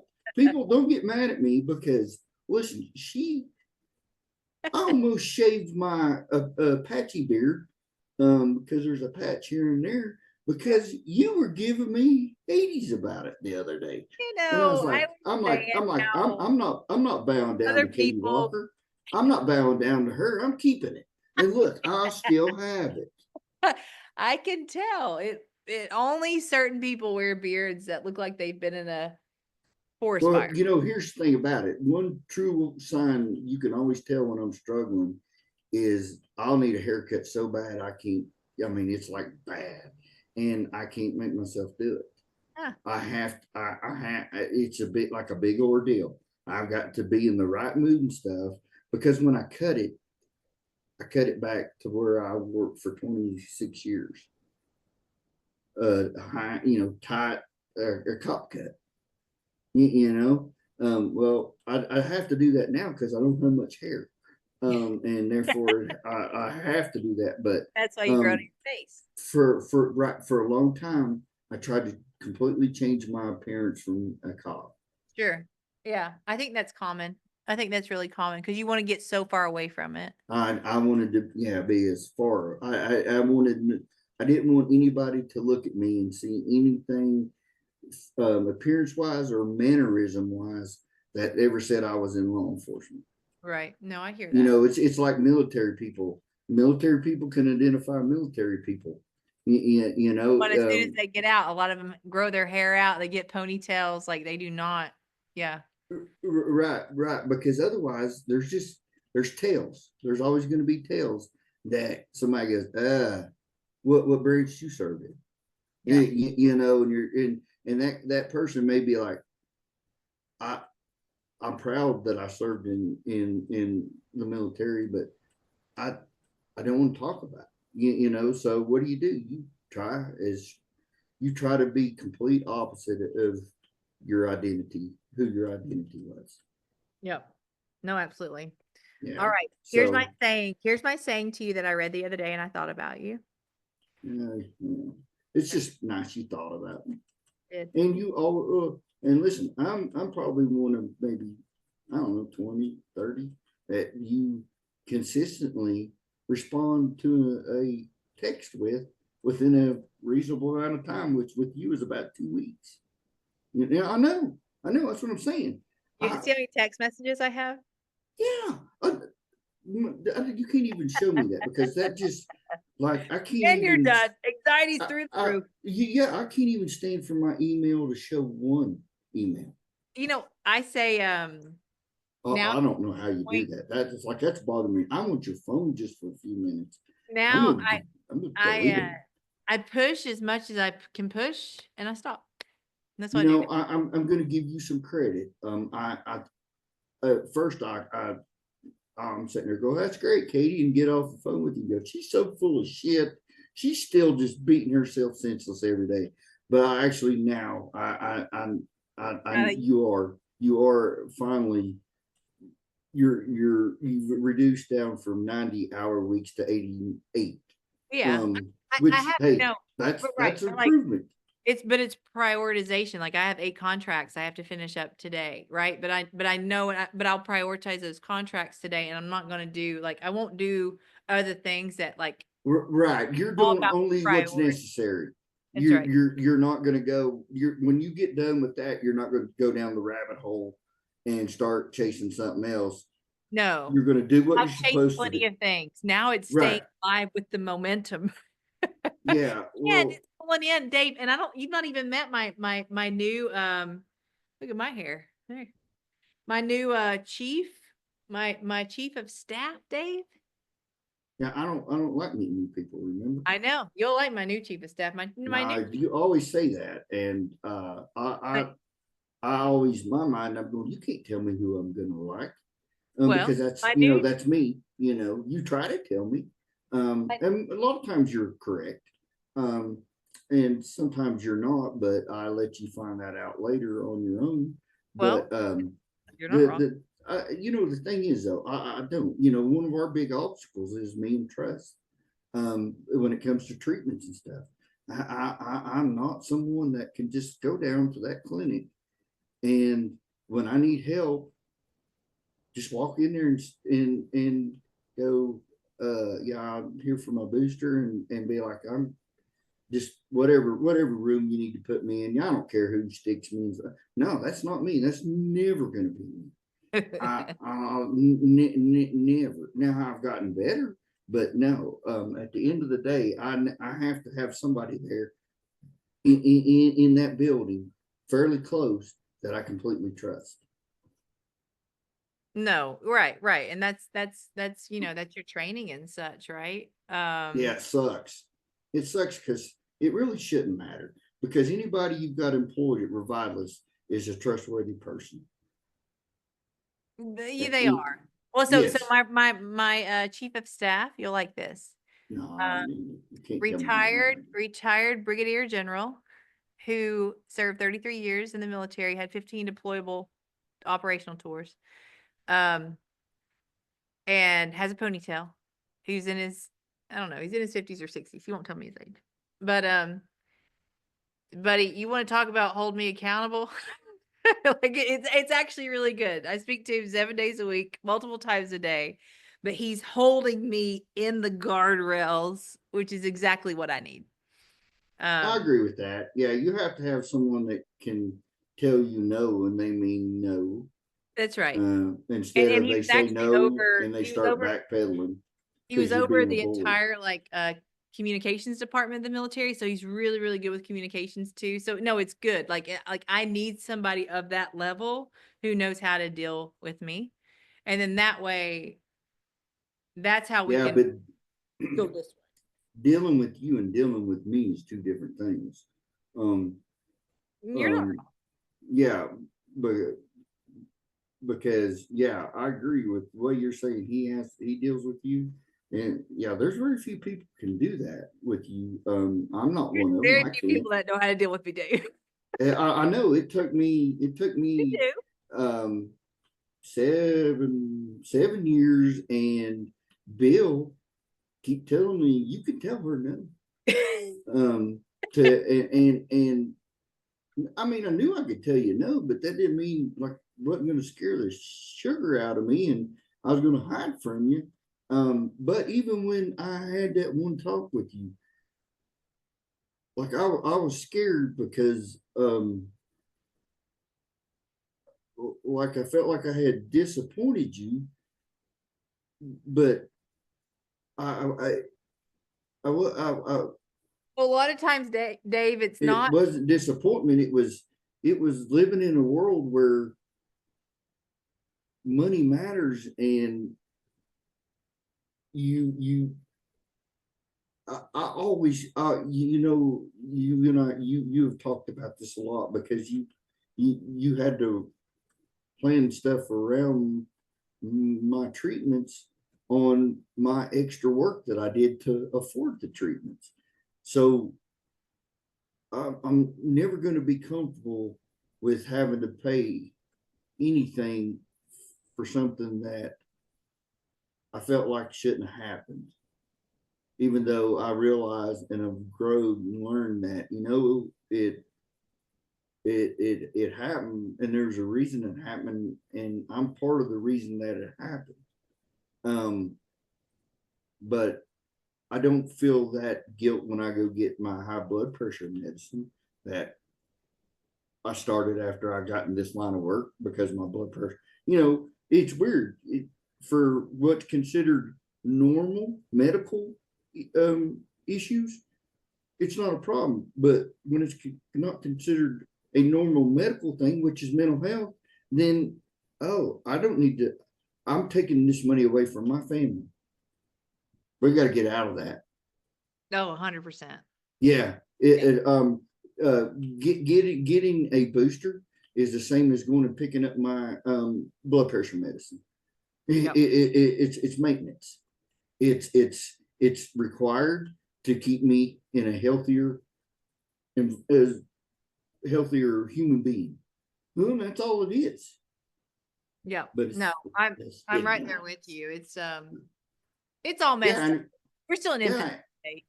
And if one of us, mainly me, because I'm the gambler, would hit the lottery, then we could. I'm more consistency. I just get up every day. We could. Yeah, I'm trying to get the easy quick fix, which is me donating a lot of money off of my lottery winnings to pay for treatments. Right. No, you're not wrong. Yeah. I don't want to have to go through all that hard work. I want to cheat and just win the lottery, and people always say, well, I would do this and I would do that if I won all that money. I can promise you that's what I would do. I would literally, I would hire somebody that you didn't have to worry about, and I would put them in charge of, well, it had to be more than one person, but all they would do is be taking applications and stuff to get people help. And it wouldn't be just for first responders. It wouldn't be for veterans, and it would be for everybody. And it would be screened. Yes, I think this would help you. So this is what we're going to do. And then we're going to give you an opportunity for potentially up to 5 boosters a year. If you need them, they'll be paid for. But the condition being you have to stay in therapy. You don't have to do it every month, but you have to stay grounded and realize that if you think you can do it on your own, you wouldn't have been here to begin with.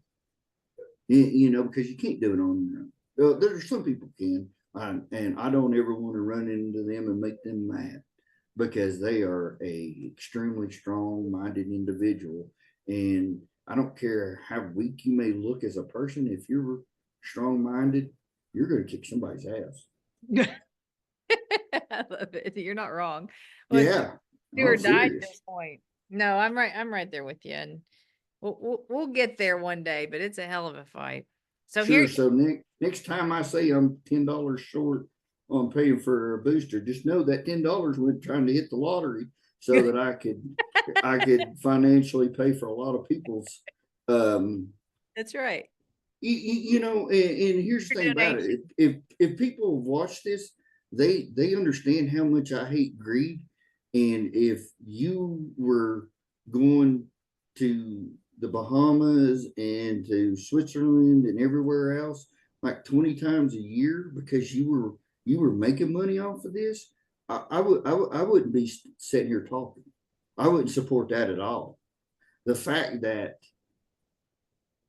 I don't mean any disrespect by this, but the fact that you struggle sometimes as much as I do gives me nothing but respect because you're willing to struggle to help other people. Yeah, it's Your been a hell easiest of a struggle your sometimes. the easiest thing for you to do, Katie Walker, is go back to the hospital, make good money, spend a lot more time with your daughter, have a life. That's the easiest thing in the world for you to do. There's not a lot of people that can do that job. I'm not going to say what it is because I can't pronounce it correctly, so I choose not to. But you know, I mean, it's a specialized field. It's a hard field to do, and it's a that like you get paid. Nobody gets paid for what they're worth because everybody's worth is different. But like that's not bad money what you can make doing that job. There's a lot of responsibility with it, a lot of pressure with it, but in all honesty, not even a third of what you do now. No, yeah. Like, well, yeah, I mean, I could be at the hospital making $500,000 a year right now. Yeah, and go home every day and not have work to do. Right. But it's a mission, right? I mean, this is much bigger than I Yeah, am. but that's what I'm saying. You're right. I mean, I people die I having wouldn't that. be sitting here backing you. And when I say backing you, that's not financially because we know I can't. But I wouldn't be an advocate for you and for your company if you were taking these trips and all this stuff. You know, I think that's why people are sick of insurance because you read about all the big CEOs and stuff, all these big parties where they all get together and they spend more on a big party than what some people make in 20 years of work. You know what? We got a lot of comments on our insurance thing because I said that, the insurance companies are a lot like socialized medicine, and they were like, "No, it's not. It's not like socialized medicine at all." This is why I said it's like socialized medicine is because the insurance companies tell you what you need to get, right? Like that's socialized medicine. Socialized medicine says, Absolutely, it's just me going to the state um, therapist or psychiatrist and him going spending that 5 whole minutes, which three of it was picking up my folder and flipping the pages and then going, okay, you got PTSD. We're going to start you with this medication. And if it doesn't work, let me know in about 3 weeks and we'll try this medicine. yeah, And that's what it was. It wasn't an individual. Let's talk about maybe the best route for you. You know, and what did you do with me when I inquired about ketamine? Is we had a long conversation, and you I was hoping that you would say that it would help me, um, because everything you did made me feel like that you would tell me I don't think it would work for you if it wouldn't. And I didn't want to hear that. Like I was scared of that because I was just hoping, and I hate to say it, but I was just hoping it'd be like, you want my money. So you're going to say it's going to help me. And that's not how it was. well, and that's You know, right. and it was so much so that you thought it would help me that instead of making me pay for all 6 treatments that first day, you said, well, take this one and see what you think. Right. And it was like, holy shit, I can breathe. And it's odd. I always say I can breathe. Yeah, you know, but to me, it was breathing. It was finally being able to take a breath of fresh air and I wasn't thinking about it. Right.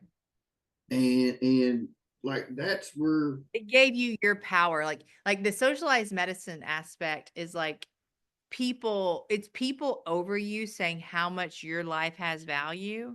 So they're saying, "Nope, I'm not gonna cover this surgery." It's like when dad broke his hip and he had he needed a walker, right? I mean, he broke his freaking hip. He got a rod put in his leg. and the insurance company didn't cover the walker. Like he had to pay out of pocket for that $180, which I could have ordered it way cheaper off of Amazon than paying $180 for a freaking walker. And it's like, what are you paying into insurance if they're not going to cover this basic Well, stuff? but it's Like, the same get thing rid as of them. the Get rid of all hospital of them. charging $20 for an aspirin that your friend or spouse could go to the store and buy you 60 of them. You know, You're not but wrong. the All insurance messed goes, up, Dave. insurance goes, hey, look, we paid that $20 for that one aspirin. I'm sorry, you wasted 20 damn dollars. That's your fault. I want you to pay for my walker that they said I had to have in I order can't to walk get without a back to where I walker. can function. That's Yeah, right. yeah, And yeah. that's the thing with medicine, right? With medicine, with mental health, and this is with a scale that just got published yesterday in the Journal of Psychiatric Research, which I'm pretty excited about. But we should look at mental health. We need to learn what our reference point is, and this is the whole point of that federal unit scale. What's your reference point? What's your number, right? 0 to 100, everybody can take it. What's your number that shows when you are at optimal function? And what does optimal function look like, right? So, I mean, so if we can just get a number when we're optimally functioning in life and we feel pretty good, can we not just work towards trying to stay at that number? Like we can make this pretty simple. Yeah, and I've talked to you about this. When I'm at that optimal number, like I try to do so much and I literally exhaust myself because I feel so great. I just Right. want to do everything I can do. It's and if we could just Like maintain say if that, your numbers is 72 and you're yeah. 62, it's like once you start going down to 68, you're like, oh, hold on, I need a rest so I can stay back up to 72. I mean, and Well, that's the goal of it. I would like to stay at 72 longer than a couple of days to where I quit making myself think I've got to try to do everything I want to do while I feel good. Right.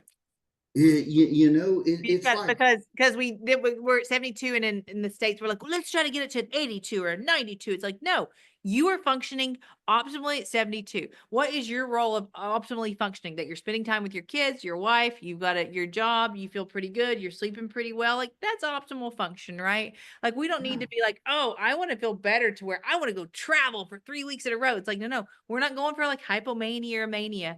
We want to stay at 72. And this is where our green zone is. Well, and that's where I always wanted to go is the hypermania. Yeah, because it feels Yeah, good. That energy level, yeah. like still in the Corvette that we always like to go still. Like it feels But good to feel like a that's Corvette. you and an Irwin thing. That I never wanted to steal a Corvette. Okay, but I'm glad you said that because like there is a big difference there, and it's like when you and I have gone out to eat before. Like I won't shut up and stuff because I'm trying to get I felt great well enough to go out and eat, and I just wanted to like I'm trying to do everything I can do because I can't promise tomorrow that I could go out and Because you're eat. not regulated, right? And that's the thing, right? Is we've just got to get in the green zone. And that's what I've been telling people with this lab. We just need to But I hear say, how do we get there? zone. Like, how do I get there, Katie? Well, that's right. You come into the lab, brain, heart, blood scan. We'll have red zones, we'll have blue zones, but we're going to figure out how we get to the Okay, green zone. but then as okay, and I'm 100% like I was very excited about the lab I know. because it's not something that I've heard anybody else even trying to do, but let me go from a person that's not wealthy. Um, my mind's going, okay, this is going to cost considerable amount of money because it's not going to be covered by insurance. So then as a human being, as a person that's not financially secure in life, then I'm going, what kind of guarantees can you give me? Is this going to, are you going to be able to improve my life? How much are you going to be able to improve my life? There's where we've got to, there's where my mentality's got to change and go, it's worth a damn shot. Yeah. You, Well, right. you, And you, you, you know, because we can't see anything. We're blind. Like we need transparency. So if we can see these things, then we can start. And that's like with anesthesia, right? We turn the dials. We titrate to get you where we want you to be, and we're 99.9% effective. Why can't we do it in mental health? Of course, we can do it in anesthesia. Of course, we can do it in neurology. We can do it in cardiac. We can do it in all these things. Why are we not doing it with mental health? Doesn't make any sense. But because It's it's going not to be. You know it's why it's not going to be cost? it's not considered it's not it's not given the respect as other illnesses. Well, it's not given the respect because we're too dumb to see that it's actually real, but we know that it's real now. And here's my thing, because everybody's like, oh, a sick person, you make more money off sick people. I look at it completely opposite. Economy makes more money off of well people. Oh, 100%. You get out and do So we things. need to, You right. function in life. You can have entrepreneurs, you can have more jobs created. So the more that we can actually empower that person and keep that person well, the more we're going to actually have a thriving economy and not be, you know, having to pay for people that are sick. It's like, let's empower these people. Let's put them in, and let's admire their uniqueness, because their unique mindset or views or lifestyles or whatever may be the next thing that actually solves a huge crisis, because we're thinking outside the box. Well, you know what bothers me? But in something I would have never known until it actually impacted my life on mental health is um, the first go to drug that I was offered by more than one person. Um, I have no doubt in my mind that whenever that was developed in the 60s, 70s, or whatever, that it wasn't a groundbreaking drug. The problem is we're not in the freaking 70s anymore. Okay, you got to keep trying different, and for some reason in mental health, that's not the case. It's stayed stagnant. It stays stagnant because They haven't everybody gets looked to scared. go anywhere else.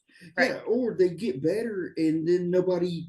It truly is one of those things that I have seen a whole lot of.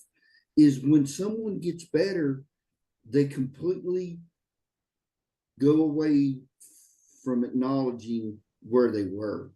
And I think that's one thing that I'm not for sure I wouldn't have done the same thing. If those 6 treatments that I did when I got done with it, if I would have felt that way for 2 years before maybe I had a relapse, I don't know that you would have ever heard anything come out of my mouth about mental health because it wasn't affecting my life.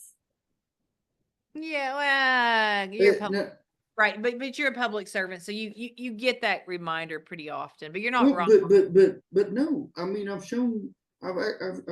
mean, I've shown you that that's the mentality. The girl that's works at the thing, and it's not her. She does it. It's not. I don't hold anything against her because you know what? Who's it? It's not my place to tell her, "Hey, I'm glad you're better, but you need to keep fighting for everybody else." That's not true. It's her Right. choice on that. That's right. But and at least she was talking about it. She acknowledges that she did have issues, and she's also showing the good side that she was able to overcome those. But until it's respected enough to where it's classified in the same lines of leukemia, Alzheimer's, and all that, it's never going to get the respect and the Right. funds to make And it, that's like why you the said, lab to help make it people real. to rejuvenate the economy. Right. Because I spend a lot of more money when I'm out, but as it is, if I don't travel during which like next week I travel and the week after that I travel, like I know for the next like month and a half I'm pretty much flying across the country or driving somewhere. But otherwise, if I'm working from home, I'm not going to spend $20 a week out because I don't go out. You know, but if they would allow for modern age thinking, this country, our leaders, to where they looked at mushrooms, they looked at marijuana. And listen, I'm not saying eat a gummy and then drive around, because if it does put you in an altered state, you don't need to drive. You should never take any kind of medication that can jeopardize your driving ability. I'm 100% that way.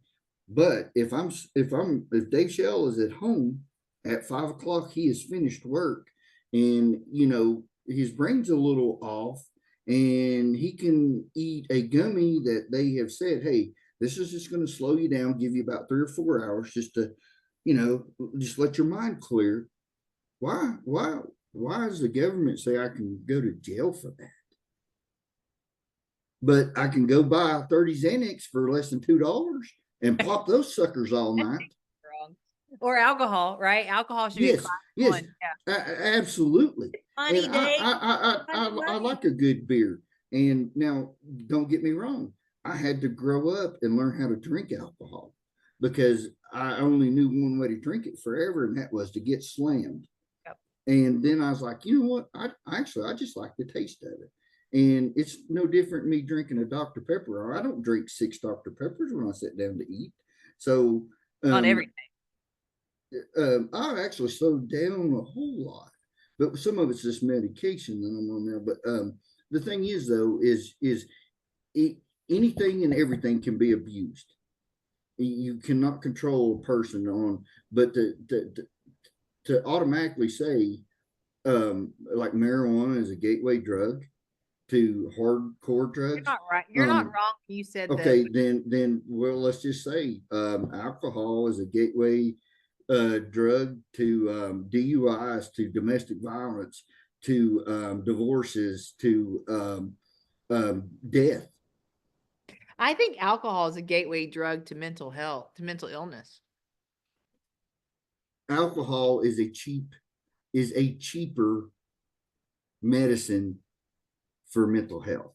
Well, because no, I have a lot of friends in law enforcement that will tell certain people that they trust, I drink every night so that I can go to sleep.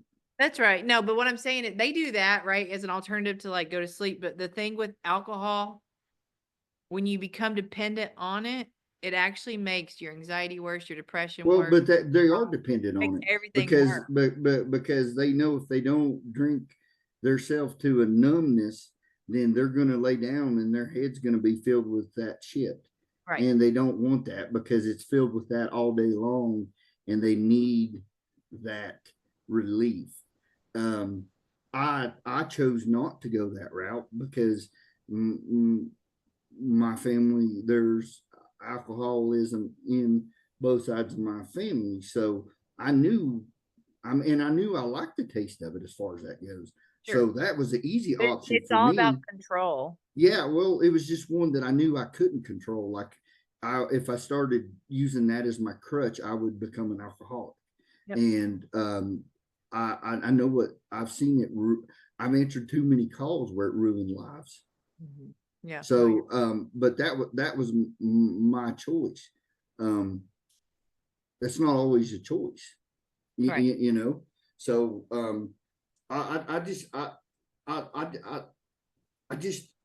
I know what you're doing and everything, but I just don't see. I don't see the. I mean, let's just say tattoos. My department that I worked at, you couldn't go below your shirt sleeve. You couldn't have them visible below that because it offended people, and it did. I don't question that, it did, but that was in 1970, 1980, 1990, 2000, 2008, 2010. And then slowly it became, it's acceptable. Hey, they're not a biker. They're not a gang member. They work at the bank. It became, it's art. It is art. And right. But it takes a long time to change that cultured thought. Yeah, and one of the reasons I put mine in your fist bump, where I put it at, is so that I couldn't go back to work. That was a thing. I didn't want to have to wear long sleeves every day. to a job. Thank goodness you still like me. Otherwise, you'd been like, and look, and I lost my job because I put this tattoo No, here. no, you know, it, you and I are never going to agree on everything. I think that's great, but I will never deny what these two fist bump. I know what they mean, no And I think matter that's what. the thing, Dave, right? Is like, yeah, I mean, you have your opinion, I have mine. You respect mine, I respect yours. We're still going to disagree with each other, but you have your own. Why can't we have that in life? We're too sensitive. Because, We gotta walk away because it's too emotional. because we don't take it we don't go personal with it. You Well, understand what I'm saying? And most people, if you argue with them long enough, it becomes personal. They attack you personally. yeah, you're right. You And know, once it used becomes to personal attack, listen. that's when I walk away. It's over. Used Right. to, you could have a political argument. You could have a Republican and Democrat sit there. Now, I wouldn't even call it an argument. They call it a discussion. And when they finish, they get up and pat each other on the shoulder or something and laugh and go. Both of them would look at each other and go, "He's a dumbass." But you didn't say nothing about them or their family or they're going to hell or anything. You just had a conversation and you stated your opinions on this and they stated their opinions. And at the end of the day, that's all. It was just opinions that you had, your opinions, his opinions, but it didn't make him a bad person. Right, right. Well, we've lost the art of communication is what it is. That's a Yeah, big because everybody texts now. well, and people just don't know. They don't know how to talk. They don't Well, know how to talk. listen, people don't know how to think for themselves. That's valid. Yeah. I mean, okay, you're a Republican. That doesn't mean you have to agree with everything the Republicans are doing. You can still disagree with some of the things. I It think you're just right. means Well, but you know what, Dave? overall, I oh, was thinking about that though the other day. I think people like to be part of a group because it's easier. well, you feel safe because you got a backing. Right. And they don't Yeah. want to have that independent thinking because they're like, oh, what if they like X me or whatever else? And because I was thinking about that the other day, I was like, why do people feel like they can't hang out with you if you have a different opinion? Stupid. Listen, when my oldest daughter gets blocked on Facebook by a person that she's related to because she vo- she called the person out and and That's awesome. and just basically said that's just wrong, like you can't be that closed minded. Hmm. I'm thankful my daughters. I'm thankful that, and sometimes it bites me in the ass, but I'm thankful that they're their own person. They don't conform to what everybody else thinks they ought to do. They think for themselves, And if my daughter says, "I I'm not going to vote this time because I can't find anything out of either one of them that I truly can get behind," I'm like, okay, good. I don't want you voting for a Republican just because you're Republican. That's not what it's about.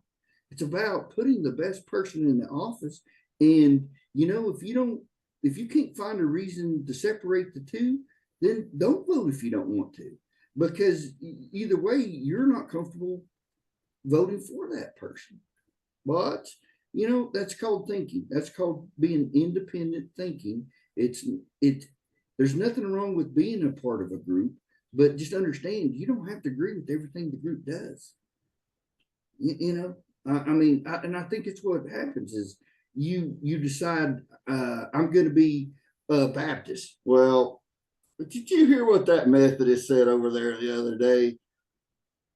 Well, no, I didn't, but what's it matter? Well, that's a crazy Methodist. Well, what's a crazy Methodist? You know what I'm saying? I mean, come on now. That's a human being over there. That just because they don't necessarily agree with what you thought about the New Testament doesn't make them a bad person. I think labels make us feel safe. I think Yeah, you're right. They do. They do. the way I like to label a person is it's a person. Well, but That's as far as I go. And we all have to feel love, safety, and trust. but That did you is always not, feel that way? huh? Did you always feel that way? No, I wasn't raised to feel that way. I was raised to judge, right? And I hate it. We I all are. always, my mom would tell you this, because she was very Your judgmental. mom scared me. But mom would always tell you, Mm, like, I have never, I've always grown up. I hate judgment. I hate it. I hate it so bad. And everybody always tried to get me to judge people, and I'm like, nope, like I'm not going to, and I still won't yeah. today. But I can't. And I choose not to see judgment. Other people choose judgment as their guardrails. but like and you can you if I'm wrong, I apologize, but like from being around your mom some and stuff and your dad and everything, like your dad was meant to be with your mom because he was her balance. Like because your mom, like she's That's intimidating. why I show up every day and I'm ready to But head yeah, on. yeah, exactly. I was trained. Whereas your dad, he could move a little bit slower, and he could reason things out. Right. And he could have his mind changed a little. Like if you could present something to him that made sense to him, then he could change his thought on that. Hmm. Whereas, like your mom was a very strong woman that if she decided to go steal a Corvette, it didn't matter if it was locked behind 3 vaults. Like Corvette was going to her house. Period. Well, and I think that's it, right? That's the grit. Like mom grew up nine siblings, 2-bedroom house, like nothing, completely, utterly not even poor, like below poverty level, right? I mean, only her dad worked at a pottery. Her mom stayed at home with the 9 kids. There was like 3 bedrooms in each bed, or 3 beds in each bedroom, and they all shared a bed. Like that's how mom grew up. And then she grew up to where she became successful at a, well-respected company, um, pretty higher up, but like Yeah. she earned it, right? Like Yeah. if Right. Right. She did. and then she had me who's like, no, you're gonna act this way. And I'm like, no, I'm not. Like, Yeah. You didn't conform to her. right, right. And that's But at the what? same No, that's time, why I'm she here, right? at the same time, she only wanted the best for you. Like 100%. she didn't want you to ever be how She she was always being told me raised that. up. She told me Yes. you will never know what it's like to grow up in poverty and to grow up in filth. And she's Yeah. not wrong, right? I mean, minus the Great Danes with filth. Like Right. that's Right. But you still grew up to appreciate what you had. You know what 100%. I'm Absolutely. saying? And you have a lot of your mom's characteristics, but then you have like there's some things that like even you didn't like about your mom's thinking this way or that way. Oh And yeah. that's good though. Right. That's good that it's not that there wasn't love there. It's just that you didn't have to agree with her on everything. Right. And You she you you she taught you how to think too though. Like they taught you to think as Katie Walker, not as your mom and dad think. You're They not let wrong. you And have then your that's own. coming from a East Tennessee family, a rural family too, right? I mean, you're taught to think outside the box, but you're taught to push against the system, but to stay within your world, that the world's bigger than you, that you're never going to have impact on it. Whereas Well, now, my thing is you should never be ashamed of any job you have. If it's not the job you want, that's okay. Work and find that job at the same time, but work. Just because you you get run into bad luck and bad situations, and you went from a good job to all of a sudden you're working part-time at McDonald's and part-time at Burger King to pay the bills. That's okay. I have all the respect in the world for you, but hey, don't settle for that if that's not what you want. But right. hey, be proud that you still understand you need to work. Yep. you, You do, you you, show up, you work for what you want. You work for the life that you're striving for. And Yeah, and it's you not going to can't. get handed to you. It's hard work. No, yeah, and it can be taken away quickly, and you need to understand that and be be be able to accept it and move on to your next adventure. Right. Right. All No, right. nothing's permanent unless you choose for it to be. That's right. You're right. I'll sum it up with my little thing. I'm going to I say it. think that You're gonna summed it listen for a up. little- I don't even want to hear yours. Nope. You're going I'm to listen to muting it. you. Ready? He Yeah, says, if I could talk to my younger self, I'd tell him the thing he thinks will ruin him is actually going to build him, and that the pain will not be permanent, but the strength it leaves behind will be. I don't like that. I don't like that at all. Probably the most accurate thing you're going to hear today, but I don't like it.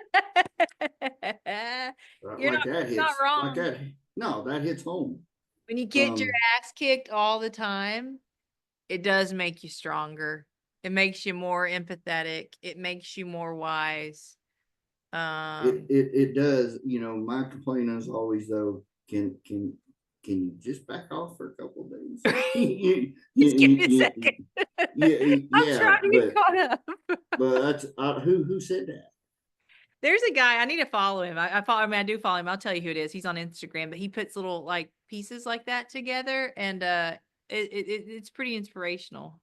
Yeah, that honestly, that's a very good. That's very good. Yep. Man, that you know, and I acknowledge that's very good, but man, that pisses me off. Because that's like a direct attack at me. Because that takes You're away right. my. This sucks, but I am a lot stronger. Yeah, because it takes away my. Oh, somebody feels sorry for me.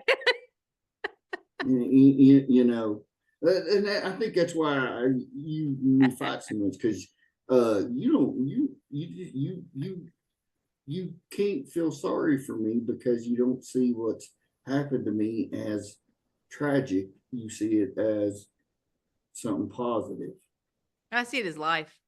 Yeah, And and sometimes life sucks, but you got to get the yeah, people but around there's you always to figure it positive out. that can come out of it. Well, there's that. And then there's also, when you said earlier that, you smiled when you went by Six Flags. Yeah, I mean it was awesome. Well, And and what gets me in life sometimes, Dave, is sometimes sometimes the negatives will try to win. And a lot of times we'll fulfill our memories with just the negatives. And that's what pisses me off, right? Because I'm like, no, screw you. I don't want negative in my brain. I'm going to choose to remember Six Flags and how I was actually happy. Because there's so many times in life that those happy moments that felt so good, the darkness can overcome them sometimes. And I get pissed off because I don't want the darkness to win. I want to choose the happy to be in my life. And well, it's easier yeah, said than done. yeah. In all honesty, I mean, I would hope I would always look over it like at that and just smile, but it shouldn't it shouldn't have been something that to me was groundbreaking that Right. I But actually it is. And it's smiled. something so Dave, it's something so simple that makes us happy. And the heaviness of life quickly makes us to forget those little things. So those are the things that like I focus on is like the small, simple things can make you the happiest sometimes. Well, I've asked myself many a time if I could go back, would I change it to where this didn't happen to me? And I'm not sure because there's a lot of good things that have come out of it. Wow. I think It's a big statement. I've become a better person. Sometimes you got to live through hell in order to become a better person, but it's that strength of a warrior.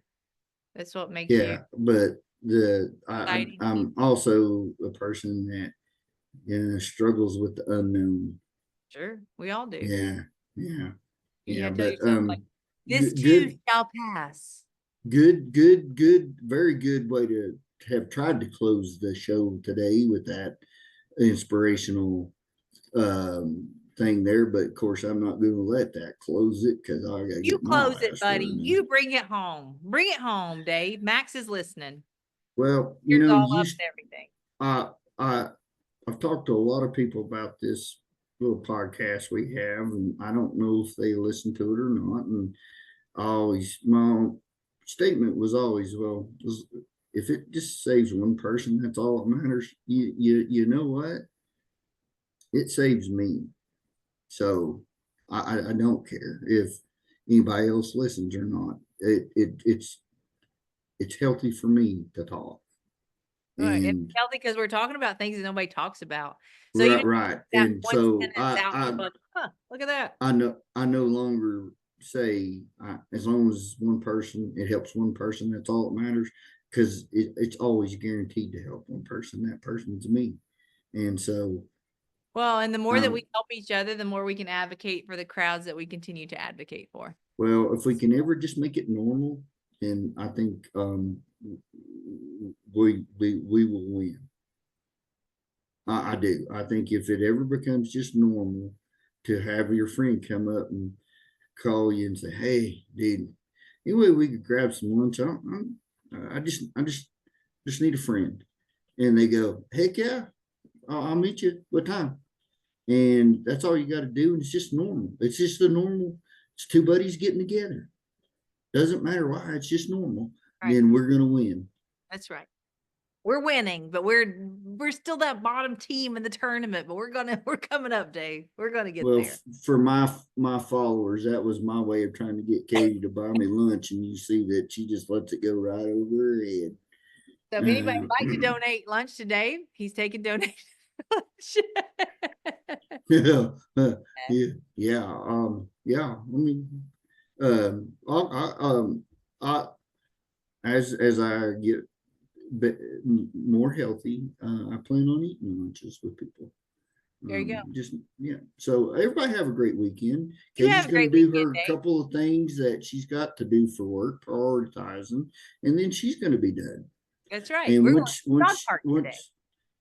well, and then once you build a pool, I'm going to go swimming. Right. But you don't have a pool right now. Well, I'm going to get one of those plastic ones. Well, that's all we can afford because I haven't hit the that lottery. are like this deep. Listen. Proud. When you're your dog, Max. Use it as a water bowl. Well, you're going to have to get like 7 pools then, because the dogs are going to fight for like 5 or 6 of them, and let's be honest, you're not going to be able to get in those pools. Those dogs are going to let you. We need a big pool. They go swim in the lake. That's why we're going to the dog park. They walk it. Well, they don't go swim. They get their paws wet.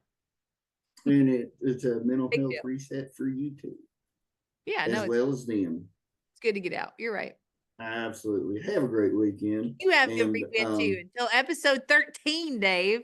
Yes, if I survive Atlanta again next week. Traffic's horrible. And then in Chattanooga, I literally did 2 miles an hour for 2 hours. Ooh. Trying to get through Chattanooga. Popular places these days. All the Tennesseans were cool people now. But don't worry, they're going to be done in 2027. I saw signs. Oh, I saw that.